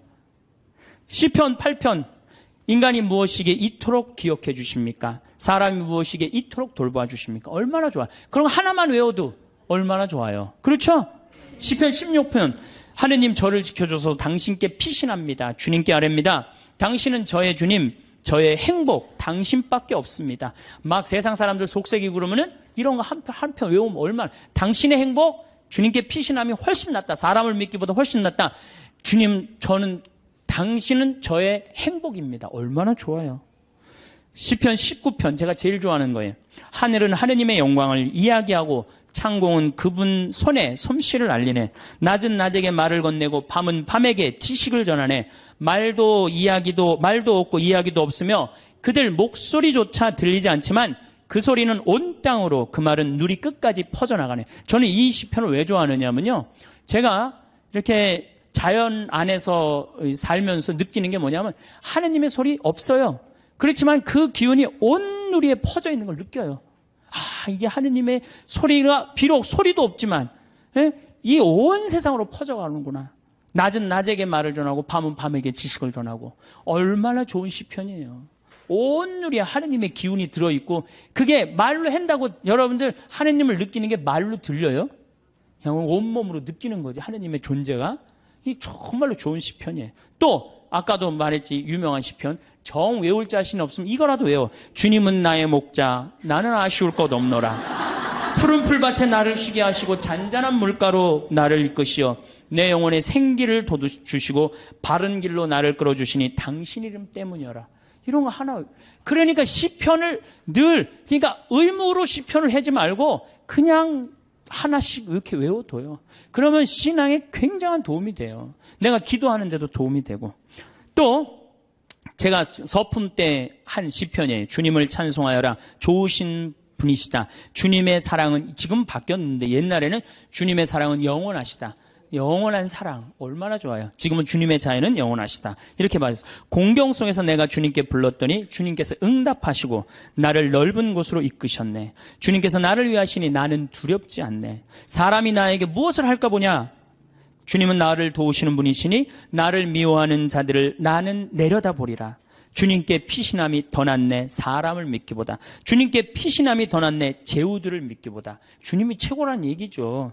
주님께서 나를 도우셨네. 주님은 나의 힘. 좋잖아요. 주님은 나의 힘, 나의 굳셈, 나의 구원이 되어주셨네. 당신은 저의 하느님, 당신을 찬송합니다. 저의 하느님, 당신을 높이 기립니다. 주님을 찬송하여라. 좋으신 분이시다. 그의 사랑은 영원하시다. 얼마나 좋아요. 이런 거 한두 개는 외워야 될 거 아니야. 10년, 20년 다녔으면. 10년, 20년 다니고 이런 거 하나 못 외우고 그러고 앉아있으면 그게 무슨 신앙의 깊이가 들어가겠어요. 그리고 지금 여기서 아멘, 아멘 하는데 내가 아마 교회 가서 이거 지금 아까부터 한 강의 지금까지 했으면 아멘이 한 100번은 더 나왔을 거야. 이제 조금씩 나오기 시작하네. 이제 아멘이. 저는 미사 때요, 제일 즐거운 시간이 언제냐면 응송할 때예요. 얼마나 아름다워요. 그 시편이. 구절구절이 다 마음에 얼마나. 오늘 여러분들 그 시편, 오늘 미사 시편이 뭐냐면 주님께서 당신 소유로 뽑으신 백성은 행복하여라. 행복하여라. 주님을 하느님으로 모시는 민족. 그분께서 당신 소유로 뽑으신 백성, 주님께서는 하늘에서 살피시며 모든 사람을 바라보시도다. 우리의 영혼은 주님을 기다리니 그분은 우리의 도움, 우리의 방패시로다. 주님 안에서 우리 마음이 기뻐하고 그분의 거룩하신 이름을 우리가 신뢰하는도다. 이 매일 드리는 미사가 기적이요, 아름다운 찬미의 시간이야. 근데 우리가 의식을 하고 드려요, 안 하고 드려요? 의식을 안, 그래서 그걸 죽은 전례라고 그러는 거예요. 저는 이 독서를 읽고 제일 기다려지는 시간이 시편이에요. 그래서 사회자가 그걸 하지만 전 속으로 합니다. 전 2번 정도를 봐요. 너무 소중하니까. 그런 시편을 매일매일 우리는 하고 있단 말이야. 매일매일 소중한 시편을 하고 있는데 시편 시간만 되면 교우들이 지루해 한단 말이야. 이게 언제 끝나나. 그러니까 미사의 의미, 내가 미사가 찬미 드리는 시간이고 찬양 드리는 시간이고 시편의 의미를 깨달으면은 미사 처음부터 끝까지가 마땅하고 옳은 일입니다. 이게 저절로 나온다니까요. 미사 끝나고 나면 정말 나 오늘 하나님께 경배 드렸어. 찬양 드렸어. 성가도 틀려도 제일 크게 부르고 얼마나 좋아요. 그러면 우리가 자유기도도 못해. 그렇다고 시편 기도도 잘 못해요. 그럼 묵상 기도는 잘해요? 묵상 기도. 그래도 제일 잘할 수 있는 것 중에 하나가 묵상 기도예요. 천주교 교우들이 나도 이제 기도 좀 마음 잡고 한번 해봐야 되겠다. 그래서 성당에 가갖고 이제 마음 잡고 딱 조용한 깜깜한 데서 딱 앉아갖고 기도를 하기 시작했어. 주님, 오늘 아침부터 내가 잘못한 게, 우리는 무조건 잘못한 것부터 시작하죠. 하느님께 감사하고 찬양하고 그 다음에 잘못한 걸 생각해야 되는데 우리는 성당에 앉자마자부터 뭐해? 아침부터 내가 누구 마음 상처 준 건 없나 이런 거 생각하고, 그러니까 찬양이 자꾸 밀리는 거야. 제일 먼저 기도는 뭐부터 해야 돼? 찬양부터 해. 하느님 아버지, 오늘 밥 세끼 먹게 해주셔서 감사합니다. 내가 당신 은총 속에서 살게 해주셔서 감사합니다. 이렇게 감사한데 내가 당신의 은혜 속에서 살면서도 그 은혜에 보답하지 못하는 부분들이 있습니다. 이렇게 해야 되는데 우린 무조건 내 잘못부터 일단 생각을 하는 거야. 어쨌든 그리고 이제 성당에 앉아갖고 다 묵상 기도를 무지하게 오래 했어. 하느님 생각도 좀 들어보고 내 얘기도 해보고. 그래갖고 그냥 무지하게 오래 했다고 생각하고 시계를 딱 봤는데 나는 1시간 했다고 생각했는데 시계 보니까 몇 분 지나? 10분도 안 지나는 경우가 허다해요. 그렇죠? 그냥 1시간 기도하라 그러면 1시간 기도를 어떻게 해야 되는지 모르는 경우들도 많아. 이게 묵상을 들어갈 수가 없는 거야. 불교에서는 선하잖아요. 이게 불교뿐만 아니라 모든 종교가 뭐예요? 숨 쉬는 게 가장 중요해요. 숨 쉬는 게. 근데 우리는 10년, 20년 성당 다니면 뭐해? 싸울 땐 목에다가 숨 걸어놓고 그냥 막 해대고 따다다다다다 하는데 이 세상은 넓은 수도원이에요. 여러분들은 돛 닦는 거예요. 저나 여러분들은 돛 닦는 거예요. 그래서 정말 하느님 20년, 30년 믿었으면은 그 정도 믿으면 완전히 이제 하느님과 하나가 돼갖고 숨도 정말로 잘 쉬어야죠. 그래서 옛날에 스님들은 산속에 짐승들 많아도 산속에 들어가도 하나도 안 위험했대요. 왜냐하면 정말로 도가 깊은 스님들은 1분에 한 번 숨 쉬었다는 거. 천천히. 그래서 내가 몸이 안 좋은데 이 숨을 느껴야 돼요. 내가 이렇게 저는 우리 교우들한테 이 기도를 평창에서는 가르쳐 주는데 천천히 쉬면요 다 느껴져요. 간에, 위에, 폐에 정말로 생명이 하느님의 하느님의 생명이 다 공급되는구나 그런 걸 다 느껴요. 그러니까 스님들은 산에서 내가 오늘 밤에 참선을 해야 되겠다. 돌에서 탁 소하면 1분에 한 번씩 숨 쉬는 거야. 그럼 짐승들이 스님을 공격하다가 같이 숨을 맞추는 거야. 1분에 한 번씩 자기도 쉬는 거야. 새벽에 깨보면 다 죽어 있는 거야. 얘네들이 숨을 제대로 못 쉬어갖고. 그러니까 옛날에 스님들은 아무리 깊은 산 속에서도 위험하지가 않았다는 거예요. 그게 도로 가는 길이에요. 근데 우리는 뭐야? 우리는 춤도 안 춰, 노래도 안 해, 자유기도도 할 줄 몰라, 시편도 외울 줄 몰라, 그렇다고 묵상기도도 할 줄 몰라. 아니 성당에서 맨날 기도와 열심히 하라고 그러는데 도대체 어떻게 해야 되는 거야? 기도하는 방법을 알려줘야 될 거 아니야. 아니 고기 잡으려면 고기 잡는 법을 알려줘야 될 거 아니야. 생전 기도하는 법을 안 가르쳐줘요. 그리고 맨날 기도하라고 그래. 뭘 하라고 그러는지 몰라도 그냥 맨날 기도하시오. 어떻게 하라는 거야? 첫 번째 조건은 숨 쉬는 거예요.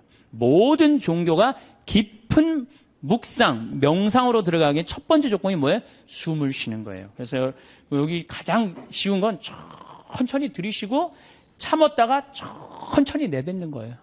그게 되면은 마음이 안정이 돼요. 그렇게 한 15분 정도 하고 나면은 그 다음에는 참 고요해져요. 고요해지면 그때는 하느님의 소리를 들을 수 있는 거예요. 내가 막 정신이 없고 막 닭똥집도 생각나고 막 화도 나고 그러는데 하느님의 소리가 들릴 것 같아요? 안 들릴 것 같아요? 안 들립니다. 내가 완전히 고요한 상태, 엘리야가 고요한 상태에서 하느님을 만났듯이 나도 완전히 고요한 상태에서 하느님을 만나야 돼. 그러려면 1시간 정도 걸린단 말이에요. 이거 그냥 앉자마자 뭐 이렇게 뭐 잘못하고 뭐 하고 내가 참았는데 이번엔 못 참겠고 이러다 보면은 내가 얘기를 하다 보면은 이게 기도가 아니고 일방적으로 떠들다 가는 거예요. 떠들다 가는 거예요. 기도는 하느님의 소리를 듣는 거예요. 듣는 게 기도예요. 들으려면 어떻게 해야 돼? 내가 고요한 상태. 다른 어떤 것도 나를 건드리지도 못하는 상태. 그래야지 영원한 하느님을 조금이라도 느낄 수 있고 맛볼 수 있죠. 그러니까 앞으로는 부부싸움 할 때도 어떻게 해? 숨을 쉬면서 싸우란 말이에요. 숨을 쉬면서. 그러면은 여보 당신 성당 열심히 나가더니 완전히 이제 당신 달라졌네. 얼굴이 빨개지더니 이제 얼굴도 편안하고 싸울 때. 그리고 이거 당신 뭐 1시간 10분이면 다 쏟아낼 얘기를 1시간에 천천히 하니까 나도 마음이 그래 내가 잘못한 것 같아. 이러지. 이건 말할 시간도 없이 그냥 다다다다다다 해대면은 성당 단위나 많아져. 그렇죠? 여러분들은 넓은 수도원에 사는 구도자들이에요. 저도 마찬가지고. 그러니까 이제는 숨을 잘 쉬시기 바랍니다. 어떻게? 당신이 말이야. 내가 시집 와갖고 말이야.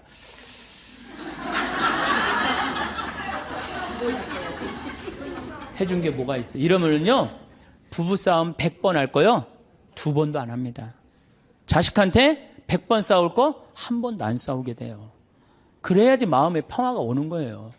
평화는 저절로 찾아오는 게 아니에요. 수많은 과정 끝에, 맨 끝에 누가 기다리고 있어? 평화가 기다리고 있는 거예요. 평화가.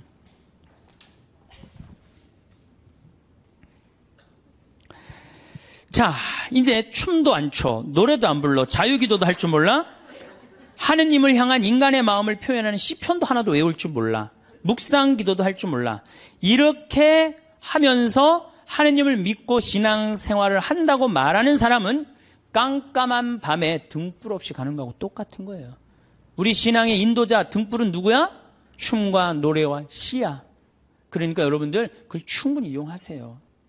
물론 성서도 있고 성사도 있고 우리 천주교는 좋은 게 너무너무 많아요.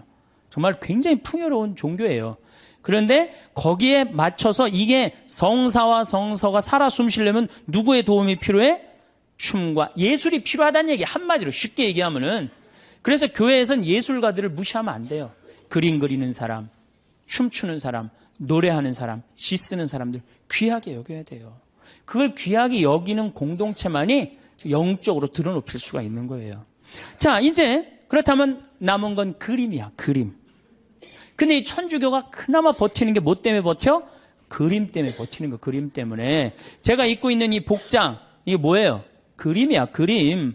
여러분들 신부님이 수단 입고 있는 거, 제의 입고 있는 거, 그림이에요, 그림 아니에요. 다 그림이에요. 사람이 시각적으로요, 그렇게 거룩해 보이는 건 굉장히 도움을 많이 받는 거예요. 특히 수녀님들, 수녀님 복장 입고 있는 거, 그림 중에 제일 이쁜 그림이에요. 천주교 그림 중에. 그래서 수녀님들이 얼마나 그 그림 효과가 좋으냐면, 신부가 아무리 로만 칼라 차고 지나가도요, 다 이거 보자 그래요. 검문할 때 신부는 소용없어, 로만 칼라. 근데 수녀님만 딱 옆에 타시면 프리패스예요. 수녀님, 그림 중에 최고 그림이에요. 그런 게 다 그림이야. 신앙에 도움이 되는. 또 우리는 스테인드 글라스도 있고. 그렇죠? 스테인드 글라스도 있고. 천주교가 그나마 그림 때문에 이게 영적인 거룩한 그 느낌을 많이 가질 수가 있는 거예요. 성당도 영적으로 그림, 예술적으로 얼마만큼 잘 짓느냐에 따라서 우리들이 알게 모르게 신앙에 도움이 굉장히 많은 거예요. 강당 들어가는 거하고 성당 들어가는 거 느낌이 어때요, 여러분들? 틀리죠? 그게 다 뭐 때문에 그래? 그림 때문에 그런 거예요. 그림 때문에. 그림은 굉장히 중요한 거예요. 제가 이콘을 좀 오늘 조금 설명을 드릴 건데, 이 이콘 보면은 이거는 메나스라는 이 수도원 6세기 때 이콘이에요. 잘 안 보이시죠? 이건 예수님인데, 보시면은 예수님은 성소를 갖고 있고, 수도원은 서약서를 갖고 있는데, 이 그림에 보면 이 눈이 어때요, 여러분들? 제정신인 눈 같아? 제정신이 아닌 눈 같아요? 약간 막간 눈 같지 않아요? 저는 이 그림 참 좋아합니다. 왜냐하면 우리가 하느님을 믿는 사람들, 하늘로 향하는 사람들은 눈이 어때야 돼? 약간 맛이 가야 돼요. 우리는 어디를 향해야 돼? 하늘로 향하려면 눈을 약간 들어 올려야지. 그래야 맛이 가야 돼요. 신학교에서 보면은 그런 애들이 있어요. 그래서 걔네들 별명이 뭐냐? 쌍뚜수라, 쌍뚜수. 걔네들은 눈을 이렇게 들고 다녀요. 하느님을 계속 생각하느냐고. 그런데 만약에 내 눈이 판교의 땅을 사면 뛸까? 동탄의 땅을 사면 뛸까? 이렇게 세상적인 눈을 반짝반짝하고 그러면서도 하느님을 믿는다면 아니죠. 우리는 이미 어디를 향하는 사람들이야? 하늘을 향하는 사람이야. 정말로 먼 데를 보는 눈이어야 돼요. 그래서 눈이 이렇게 맛이 간 거예요. 이게 굉장히 좋은 의미가 있는 거예요. 또 예수님이 이 수도원 원장 어깨에 어떻게 손을 얹고 있죠. 이게 뭐냐 하면은 친구야, 친구. 여러분들 친한 친구끼리 어떻게 하지? 어깨 동무하죠? 예수님 우리 어깨 동무. 이게 루브르 박물관에 있는 이콘이에요. 어깨, 나의 친구가 되어주시는 예수님. 얼마나 좋아요. 이 그림만 보고 있어도 그냥 마음이 편안해진단 말이야. 이런 그림이 집에 걸려 있어야지. 근데 내가 가정방문 가면 이런 성화 하나도 안 걸려 있고 어떤 집은 맥주 회사에 그 여자가 막 쫙 이렇게 막 이러는 거 그냥 그런 거 걸려 있어. 그 집이 거룩할 것 같아? 안 거룩할 것 같아요? 내가 신앙생활할 때 우리 가정을 어떻게 꾸미느냐? 그것도 굉장히 중요한 거예요. 그래서 여러분들 이런 이콘 사셔서 걸어놓으세요. 제발. 그 집안을 거룩하게 꾸미는 것도 그것도 그림이에요. 그림. 초도 좋은 것도 사놓고 성모님도 이쁜 성모님 사놓고 거기도 초 켜놓고 이콘도 이게 집에 이 정도 집에 벽에 걸어놔도 돼. 요즘 다 집들이 크더라고. 가정방문 다녀보니까. 얼마나 좋아요. 요거는 돌아온 탕자. 잘 안 보이시죠? 네, 평창에 오세요. 네, 평창에 오면은 이걸 놓고 기도하니까. 이거는 돌아온 탕자예요. 이건 람브란트라는 분의 이건 상테페테르부르크의 카잔 성당에 있는 이콘이에요. 여러분들 이 탕자, 예수님이 탕자 얘기를 했지만 저는 이 탕자가 참 나쁜 놈이라고 생각해요. 아버지가 살아있는데 재산 달라고 그랬잖아요. 그렇죠? 보통 재산은 언제 우리가 달라고 그러죠? 돌아가실 때 달라고 그랬는데 살아있을 때 달라고 그래. 살아있을 때 달라고 그러고 어떻게? 이걸 갖고 나가서 흥청망청 썼어요. 그리고 돌아올 때 왜 이 아들이 돌아와요? 배가 고파서 돌아옵니다. 뭐라 그래? 아버지 집에 먹을 거 많은데. 그리고 돌아오는 거예요. 그런데 이 아버지는 그런 아들이 돌아온 것 자체만 해도 좋아요, 안 좋아요? 좋았던 거예요. 그래서 맨발로 쫓아나와갖고 아들을 끌어안는데 이 아버지가 지금 장님이에요. 눈을 감고 있어요. 어떻게? 네가 무슨 죄를 져도 돌아만 온다면 내가 너를 받아주마. 그리고 끌어안아. 눈 감아주마. 얼마나 좋은 그림이에요. 그 다음에 손은 한 손은 엄마 손, 한 손은 아빠 손이야. 아버지의 강인함으로, 어머니의 따뜻함으로 이젠 다시는 너를 세상 밖 죄악으로 난 너를 내보내지 않겠다. 다 끌어안아주는 거예요. 얼마나 이 품에 안겼을 때 얼마나 좋겠어요. 우리도 정말 세상 막 돌아다니다가 아버지 생각나고 돌아오면 아버지가 어떻게 해? 언제든지 이렇게 안아주시고 끌어안아주신단 말이야. 이 띠를 뚫어서 죄 진 사람들, 다리는 신발 다 떨어져갖고 그런데도 이 아들을 받아들인단 말이야. 그랬더니 큰 아들이 막 화를 내고 어두움 속에서 있어. 여러분들 마음 안에 미움, 질투, 시기가 있다면 여러분은 항상 어디 속에서 살 것 같아요? 어둠 속, 기쁨으로 나올 수가 없어요. 기쁨으로 나올 수가 없어요. 그러니까 우리가 살아가면서 항상 기쁘게 살아야 돼.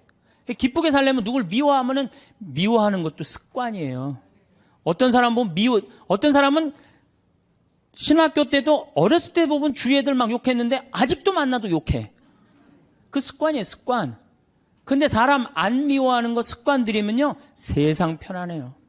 사람은 막, 누구는 왜 저러냐, 누구는 왜 저러냐, 그런 거 신경 안 쓰고 살면요, 세상 편안해요. 근데 큰 아들은 그걸 못했기 때문에 어둠 속에 있는 거예요, 어둠 속에. 여러분도 혹시 지금 어둠 속에 계신 분들 혹시 안 계세요?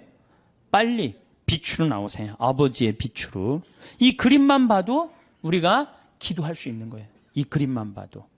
자, 그 다음에 이쪽 그림은 나의 왼편을 바라보시는 예수님이야. 왼편. 예. 이 왼편을 바라보시는 예수님, 이 그림도 전 참 좋아해요. 왜 좋아하냐면은 사람들은요, 항상 오른편을 좋아합니다. 잘생기고, 유명하고, 높고, 권력이 있고, 그런 거 좋죠? 여러분들 혹시 무슨 장관 알고 있다면, 나 그 사람 알아, 나 그 사람 밥 먹어서 무지하게 자랑하잖아요. 그렇죠? 유명한 사람 알고 있으면은, 그리고 멋있고 잘생긴 사람 좋아하게 돼 있어, 사람은 항상. 그런데 인간은 참 묘해요. 갑자기 그런 사람이 갑자기 흠이 하나 잡혔어. 그러면 그걸 핥히는 게 인간의 습성이에요. 끄집어내고. 아무도 나를 이해하지 못할 때 성당 앞에 가서 앉을 때 누가 나의 왼편을 바라봐줘요? 예수님만이 나의 더럽고 추악하고 정말로 드러내기 창피한 거를 예수님은 따뜻한 눈으로 바라봐 주신단 말이에요. 그러니 이 그림이 얼마나 좋은 그림이에요. 언제나 나의 단점을 얘기할 수 있는 그분. 얼마나 좋아요. 그림. 그래서 우리가 그림이 좋은 거예요. 이거는 내 발을 씻기신 예수님 얘기죠. 그렇죠?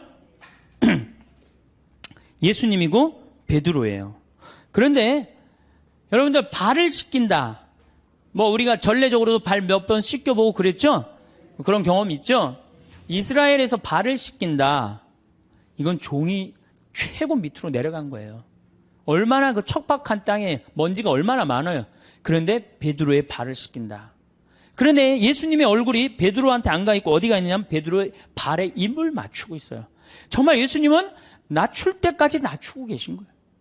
그러니까 너무 감격한 베드로가 예수님을 끌어안죠. 자, 생각해 보세요. 내 친구가 돼서 어깨동무를 해주고 내가 잘못할 때 돌아오면은 끌어안아주고 눈 감아주고 나의 왼편을 바라봐 주시고 내 발을 씻겨주신 예수님. 이 예수님한테 우리가 할 일이 뭐가 있을까요? 감사드리고 찬양드려야지. 여기다 또 뭘 시켜? 우리 예수님 너무 시켜 먹는 거 아니에요? 이제 그만 시켜야 돼요. 여기 이제 예수님은 마지막에는 우리 인간을 위해서 어떻게 하셨어? 십자가에 당신의 목숨을 바치셨어요. 이 예수님께 우리가 경배드리지 않는다면, 우리가 이 예수님께 감사드리지 않는다면, 우리가 이 예수님께 찬양드리지 않는다면 우리가 무슨 신앙인이에요. 우리들은 성당에 나오는 이유가 마음의 평화를 얻기 위해서 나오는 거 아니에요. 이 받은 은혜가 너무 많은 예수님께 감사드리고 찬양드리기 위해서 나온 거예요. 여러분들, 이제는요, 여러분들이 예수를 사랑하시면 좋을 것 같아요. 예수를. 그래서 이제 성가도, 춤도, 노래도, 시도 열심히, 그림도 열심히 하는 그런 사람들이 될 때 우리가 하나님께 다가가는 거예요. 제가 우리 교우들한테 이런 이제 강의를 이제 한 지가 한 2달 정도, 2달 전부터 이런 강의를 제가 시작을 했어요. 왜 이런 강의를 제가 하기 시작을 했느냐면은 지금 이슬람교가 천주교를 앞질렀습니다. 이슬람교가 인구 면에 있어서 이슬람이 훨씬 많아요. 이슬람을 가만히 들여다보니까 철저해요. 신앙생활을 철저하게 해요. 신앙생활을. 근데 천주교를 보니까 점점 더 느슨해져. 막 그야말로 이게 진짜 성당 다니는 사람인지 안 다니는 사람인지 구분도 안 될 정도로 완전히 느슨해지는 거예요. 이렇게 느슨해지다가는 하느님과의 관계가 점점 더 멀어질 수밖에 없어요. 우리도 철저하게 신앙생활, 하느님을 믿는, 우리 신앙 성도들은 하느님을 믿는다는 이유 하나로 어떻게 살으셨어요? 이 순교자성을. 죽는 게 문제가 아니고, 죽는 건 뭐 그냥 죽으면 되는 건데, 어떻게 다 산속으로 다 피해 들어갔어요. 옛날에 다 양반집이 다 믿었죠? 산속으로 들어가면은 출세할 길이 있어요, 없어요? 출세할 길이 없어요. 그래서 100년 동안 출세를 못했어요. 천주교 교우들은 100년 동안 세상에 나오지 못했다고 하느님을 믿는다는 이유 하나로. 하느님을 믿는다는 이유 하나로. 근데 우리는 요즘 자녀들한테 신앙교육을 어떻게 시켜요? 고등학교 3학년만 되면은 성당 안 나가면 슬그머니 눈 감아버린단 말이에요. 1년 동안만 네가. 그러니까 이게 하느님을 왜 믿는지를 모르는 거지. 뭐가 중요한지 모르는 거지. 제가 오체투지 라싸까지 2100km를 가는 그 모습을 보면서 참 많은 걸 느꼈어요. 제가 우리나라 성주순례 다 지금 제대로 다니는 성주순례 하나도 없어요. 성주순례는 원래 걷는 거예요. 아니, 3번 걷고 1번 절하는 건 안 하더라도 걸어는 가야 될 거 아니야, 걸어. 근데 우리 성주순례 어떻게 가? 버스 타고 씩 가갖고 거기서 미사 한번 하고 설명 안 하고 밥 먹고 씩 돌아오잖아요. 거기에 감동이 있을 것 같아요? 감동이 있을 수가 없어요. 제가 능평 본당 신부 할 때 교우들한테 그랬어요. 성주순례 가자고 그래서 제가 계속 관두자. 그래서 딱 9월 달에 성지순례를 내렸어. 어떻게 성지순례를 내렸냐면은 전체 교우들을 다 세남터에서부터 미리네까지 걷게 했어요. 세남터에서 미리네까지. 어떻게 걷게? 목, 금, 토, 일 4일 동안을 걷는 거예요. 어떻게 걸어? 저녁 7시에 퇴근해갖고 애들 다 학교 가는 애들 다 일찍 나오고 직장 퇴근하면 다 나와요. 그래갖고 세남터까지 버스로 데리고 가요. 세남터에서부터 과천 남태령 가고 과천 지나가고 인덕원 성당 거기까지 딱 가니까 새벽 2시야. 그럼 그땐 또 관광버스 타고 집으로 가는 거예요. 다음날 아침에 일어나갖고 다 출근하고 애들 학교 다 가. 다음날 또 저녁 7시에 인덕원서부터 또 걷는 거예요. 인덕원서부터. 그래갖고 인덕원부터 하우연 성당 해갖고 이 능평 우리 성당 있는 데까지 또 오는 거예요.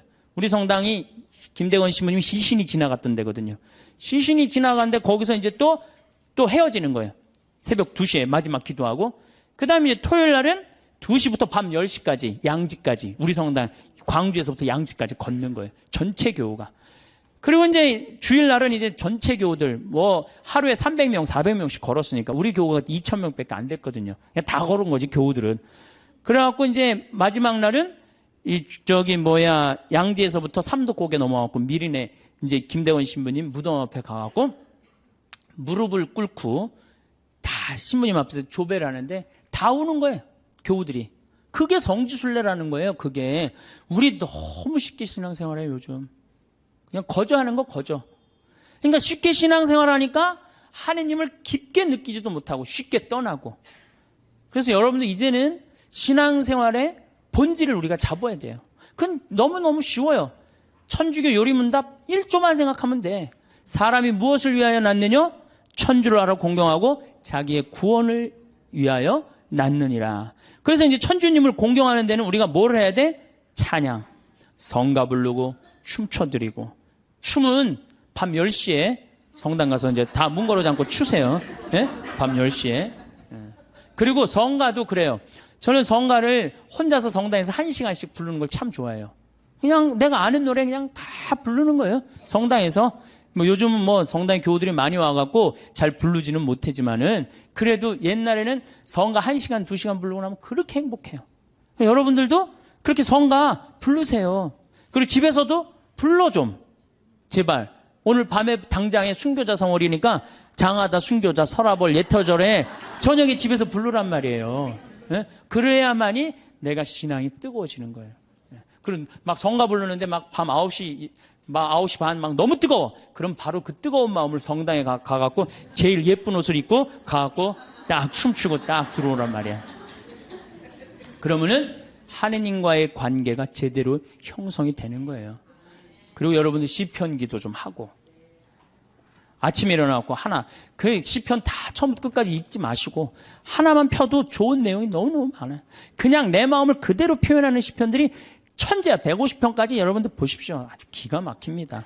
그러니까 시편 하나씩 읽고 얼마나 좋아요. 또 저녁에 주무실 때 어떻게 숨을 천천히 2번 들이쉬고 4번 내뱉고 다음에 4번 들이쉬고 8번 내뱉고 천천히 나눠서. 그러니까 숨 한 번 쉴 때 1분 내지 2분 정도 천천히. 그러면 내 마음이 온전히 고요해진단 말이에요. 그럴 때 마지막에 촛불 켜놓고 기도하고 주무신다면 여러분들이 정말 얼마나 행복하겠어요.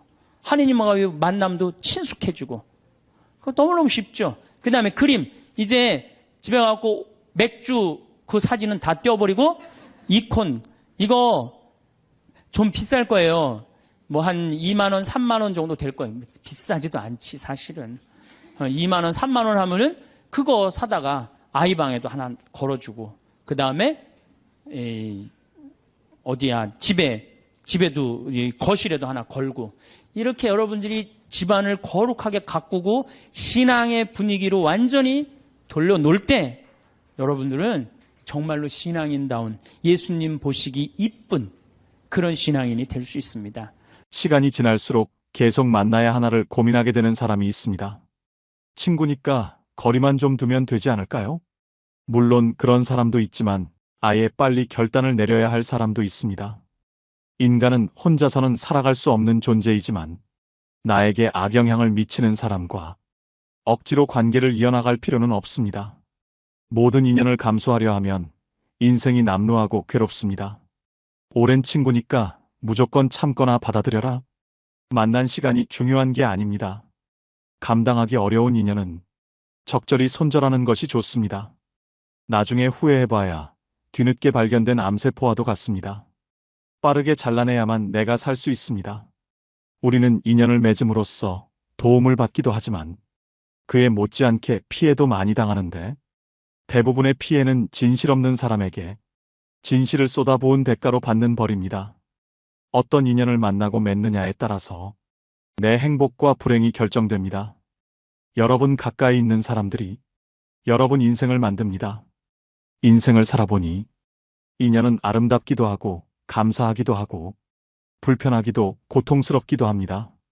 나이 들수록 아름답고 감사한 인연들만 안고 가셔야 됩니다.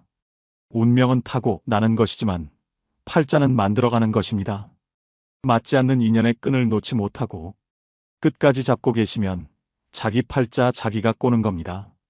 때문에 여러분의 방에 절대 아무나 들여서는 안 됩니다. 오늘 말씀드릴 유형의 사람은 오랜 친구라도 반드시 인연을 끊어야 되는 사람입니다. 그냥 평생 가까이 두지 않는 것이 낫다고까지 말씀드릴 수 있습니다. 영상을 끝까지 시청하셔서 더 이상 인간관계 때문에 나의 귀한 시간과 감정 낭비하지 않으셨으면 합니다. 첫 번째는 얻어먹기만 하는 사람입니다. 살다 보면 남에게 베풀 줄은 전혀 모르고 얻어먹기만 하는 사람들이 있습니다. 이런 사람들은 처음 한두 번은 내가 베풀 수 있어도 계속되면 온갖 정이 떨어지고 결국엔 질려버리고 맙니다. 상대가 좋은 차 탄다고, 돈 제일 많이 번다고 이유를 대며 계속 얻어먹습니다. 다른 사람이 잘 된 것이 자기 덕분인 양주인 행세하는 그 거지근성은 어디에서 나온 것인지 참 궁금합니다. 권리도 아닌데 권리인 양 착각하는 사람들은 인격이 미성숙한 사람입니다. 받는 게 당연한 줄로만 알고 나중에 안 주면 오히려 역정을 냅니다. 호의가 계속되면 호구가 된다는 말이 딱 이런 사람들 상대로 맞는 말입니다. 그들을 자세히 살펴보면 평소 자기가 하고 싶은 것들은 모두 누리고 유독 사람을 만날 때만 돈이 없다고 말합니다. 친구의 양보만 원하니 어처구니가 없습니다. 이처럼 당연하게 얻어먹는 사람은 다른 사람이 이룬 성공은 함부로 폄하하면서 자기가 가진 것은 굉장히 귀하게 여기는 이기적인 사람입니다. 이런 친구 중 적지 않은 수는 내가 어려울 때 나 몰라라 할 가능성이 높습니다. 내 어려움을 안타까워하기보다 얻어먹을 대상 하나가 줄었다는 식입니다. 다만 내가 사면 상대도 반드시 사야 한다는 것이 아닙니다. 얻어먹기만 하려는 친구와 형편에 맞게 사려는 친구는 눈에 보입니다.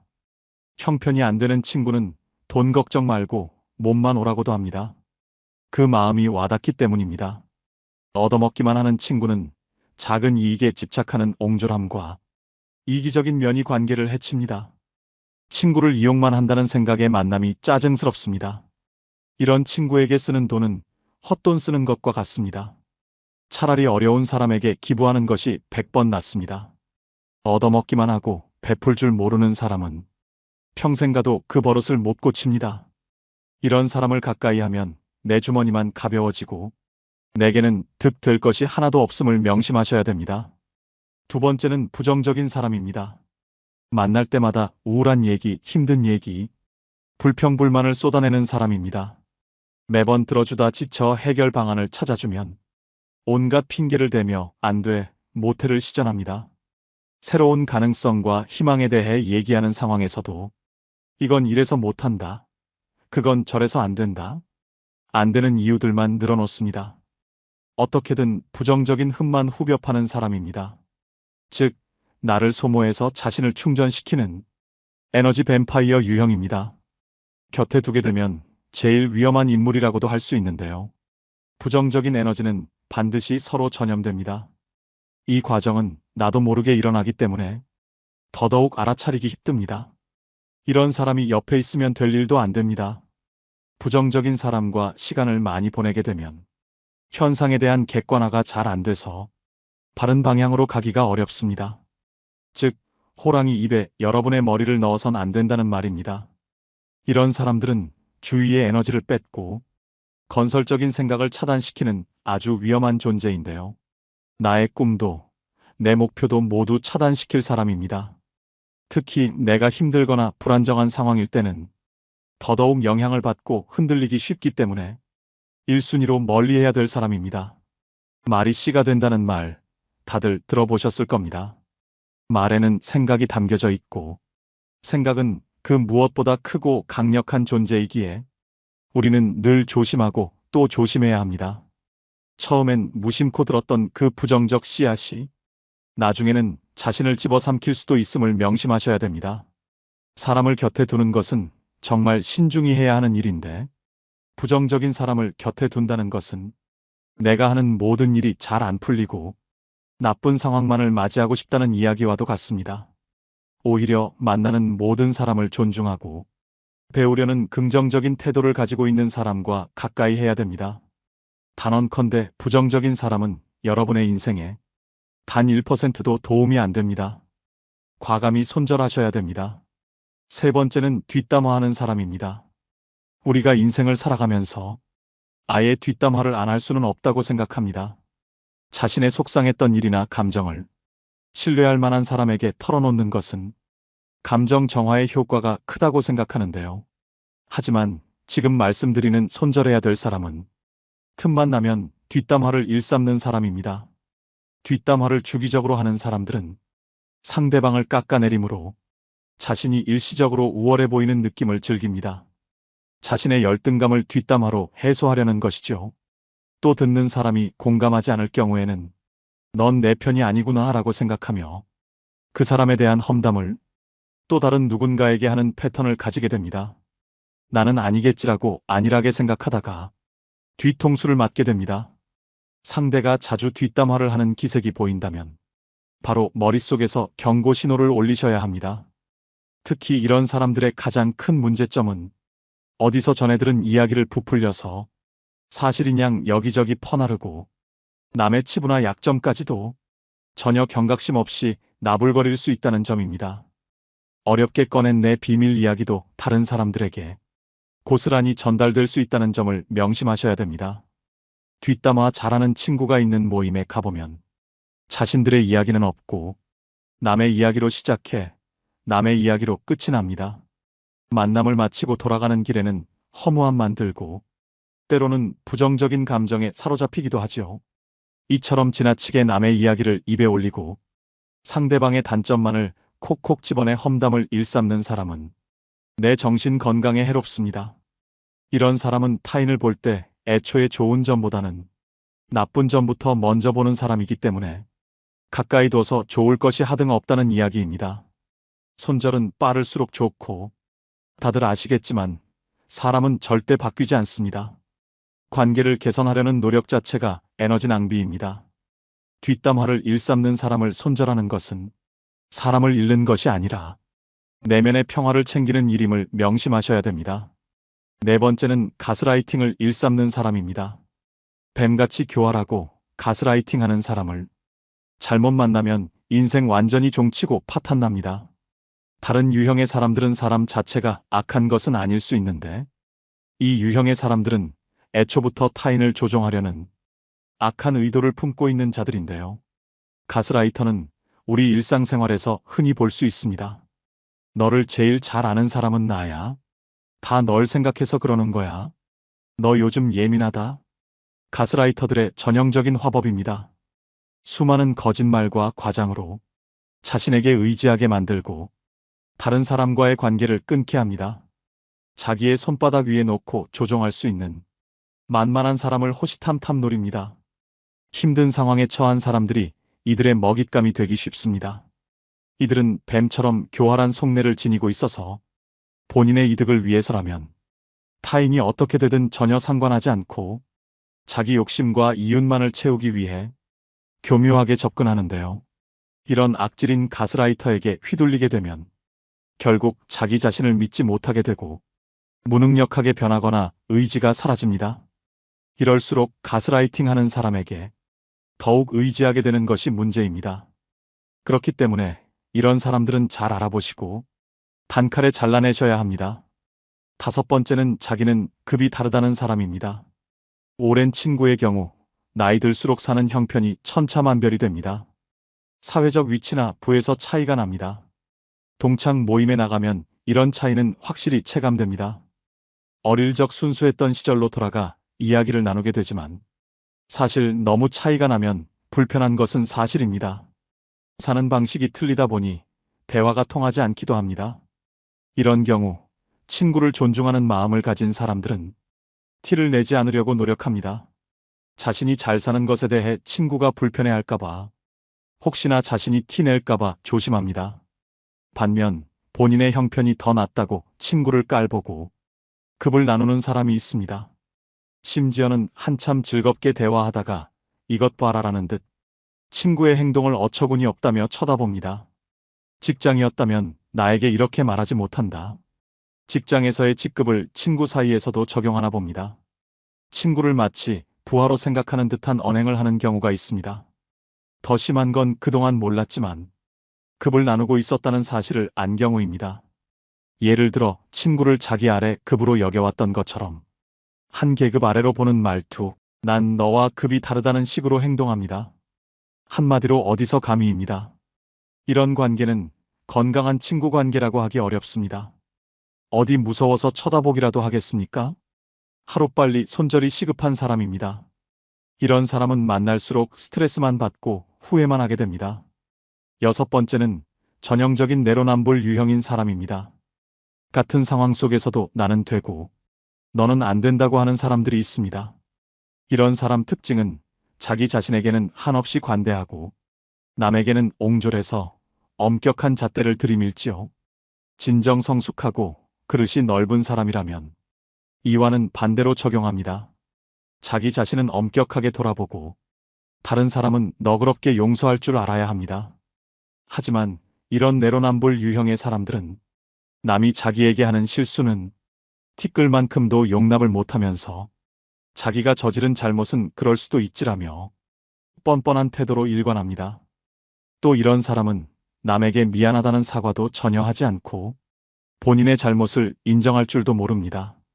이런 사람을 두고 참으로 낯짝이 두껍다, 뻔뻔하다는 표현이 있는 것이겠지요. 그야말로 천상천하 유아독존의 제 잘난 맛에 사는 사람입니다. 애초에 자기를 향한 기준이 너무 관대하고 자기 객관화가 안 되는 사람이기 때문인데요. 이런 사람과 대화를 하다 보면 우라통이 치밀거나 속에 천불이 납니다. 이 사람과 똑같은 사람이 되기 싫어 꾹꾹 참으며 배려심 있게 행동하지만 결국 같은 상황이 되풀이되는 악순환입니다. 이런 사람과 엮이면 매우 피곤하고 아무리 말을 하고 설득을 해도 씨알도 먹히지 않기 때문에 그냥 차라리 조용히 손절을 하고 멀어지는 것이 내 심신 안정에 이로운 길입니다. 마지막 일곱 번째는 시간이 아깝게 느껴지는 사람입니다. 의미 있는 만남인지 아는 방법은 무엇일까요? 누군가와 헤어져 집으로 갈 때 발걸음이 가볍고 기분이 좋다면 의미 있는 만남이라고 말합니다. 반대로 울적하고 함께 보낸 시간이 아깝게 느껴진다면 잘못된 만남으로, 이런 만남은 인생을 소모하고 있다는 찝찝함을 남기기 때문에 되도록 피하는 게 좋다고 당부드립니다. 시간을 헛되이 낭비할 바에는 친구를 잃는 쪽을 택하셔야 됩니다. 흘러간 시간은 돌이킬 수 없지만 친구는 새로 사귈 수 있기 때문입니다. 생각보다 인생은 짧습니다. 나이 먹을수록 시간의 의미를 깨닫고 만남을 소중히 여기게 됩니다. 이때 만남은 양이 아니라 질입니다. 사람을 만났는데 느낌이 싸하거나 거북하다면 일단 만남을 중단하는 것이 좋습니다. 이런 사람은 앞으로 위험을 몰고 올지도 모릅니다. 만날수록 내 자존감이 떨어지고 기가 빠진다면 만나지 않는 것이 좋습니다. 느낌은 찜찜한데 억지로 만나고 나면 역시나 기분이 좋지 않은 경우가 많지요. 책적정한 삶의 저자인 김경일 심리학과 교수가 한 강연에서 제안한 전화번호를 차단하는 방법도 효과적이라고 생각합니다. 찜찜한 사람에게 전화가 오면 조마조마할 때가 있습니다.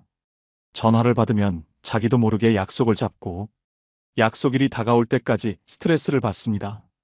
아예 번호를 뜨지 않게 하면 이런 고통에서 벗어날 수 있습니다. 우연히 만나게라도 되면 전화기를 바꾸다가 연락처를 모두 날려버렸다고 하면 됩니다. 이때 절대 구구절절 설명하려 들지 마십시오. 내 마음도 부담스럽고 상대방에게도 들키게 됩니다. 가볍고 간단하게 말하면 됩니다. 죄 지은 사람처럼 행동하고 길게 설명하는 태도는 제발저린 행동입니다. 이런 사람과 애써 만남을 유지하면서 내 소중한 수명을 깎아먹지 마시기 바랍니다. 오늘의 영상 어떠셨나요?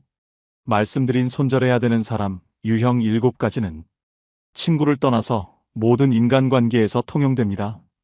어릴 때는 인간관계를 정리하고 손절을 하면 세상 큰일이 나는 줄 알았습니다.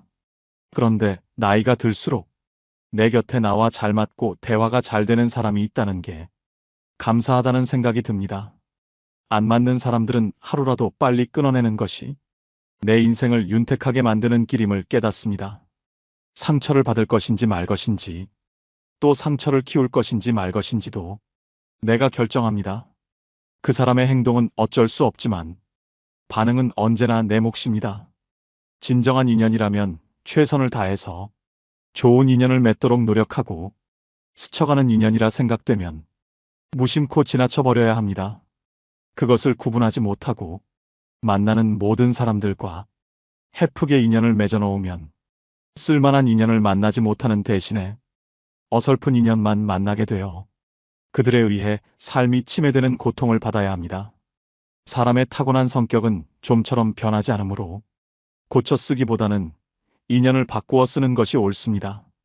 즉, 덩굴손 나무는 가까이 두면 감고 올라가 해롭게 함으로 싹을 잘라버려야 함과 같지요. 물론 상대방이 한두 번 잘못했다고 가차없이 손절하라는 것은 아닙니다. 오랜 친구니까 그동안 이해하고 넘어갔던 부분이 많으실 겁니다. 많이 만나보고 심사숙고해서 내리는 결정입니다. 아닌 줄 알면서도 끝까지 붙들고 계시는 분들이 많습니다. 놓을 땐 놓을 줄도 알아야 됩니다. 모든 미련은 시절에 달린 것이며 언제 떠나느냐의 분기점이 다를 뿐입니다. 다스림에는 한계가 있으며 이를 분별하는 것이 통찰력이지요. 오늘의 영상이 인간관계에 있어 통찰력을 기르는 시간이 되셨길 바랍니다.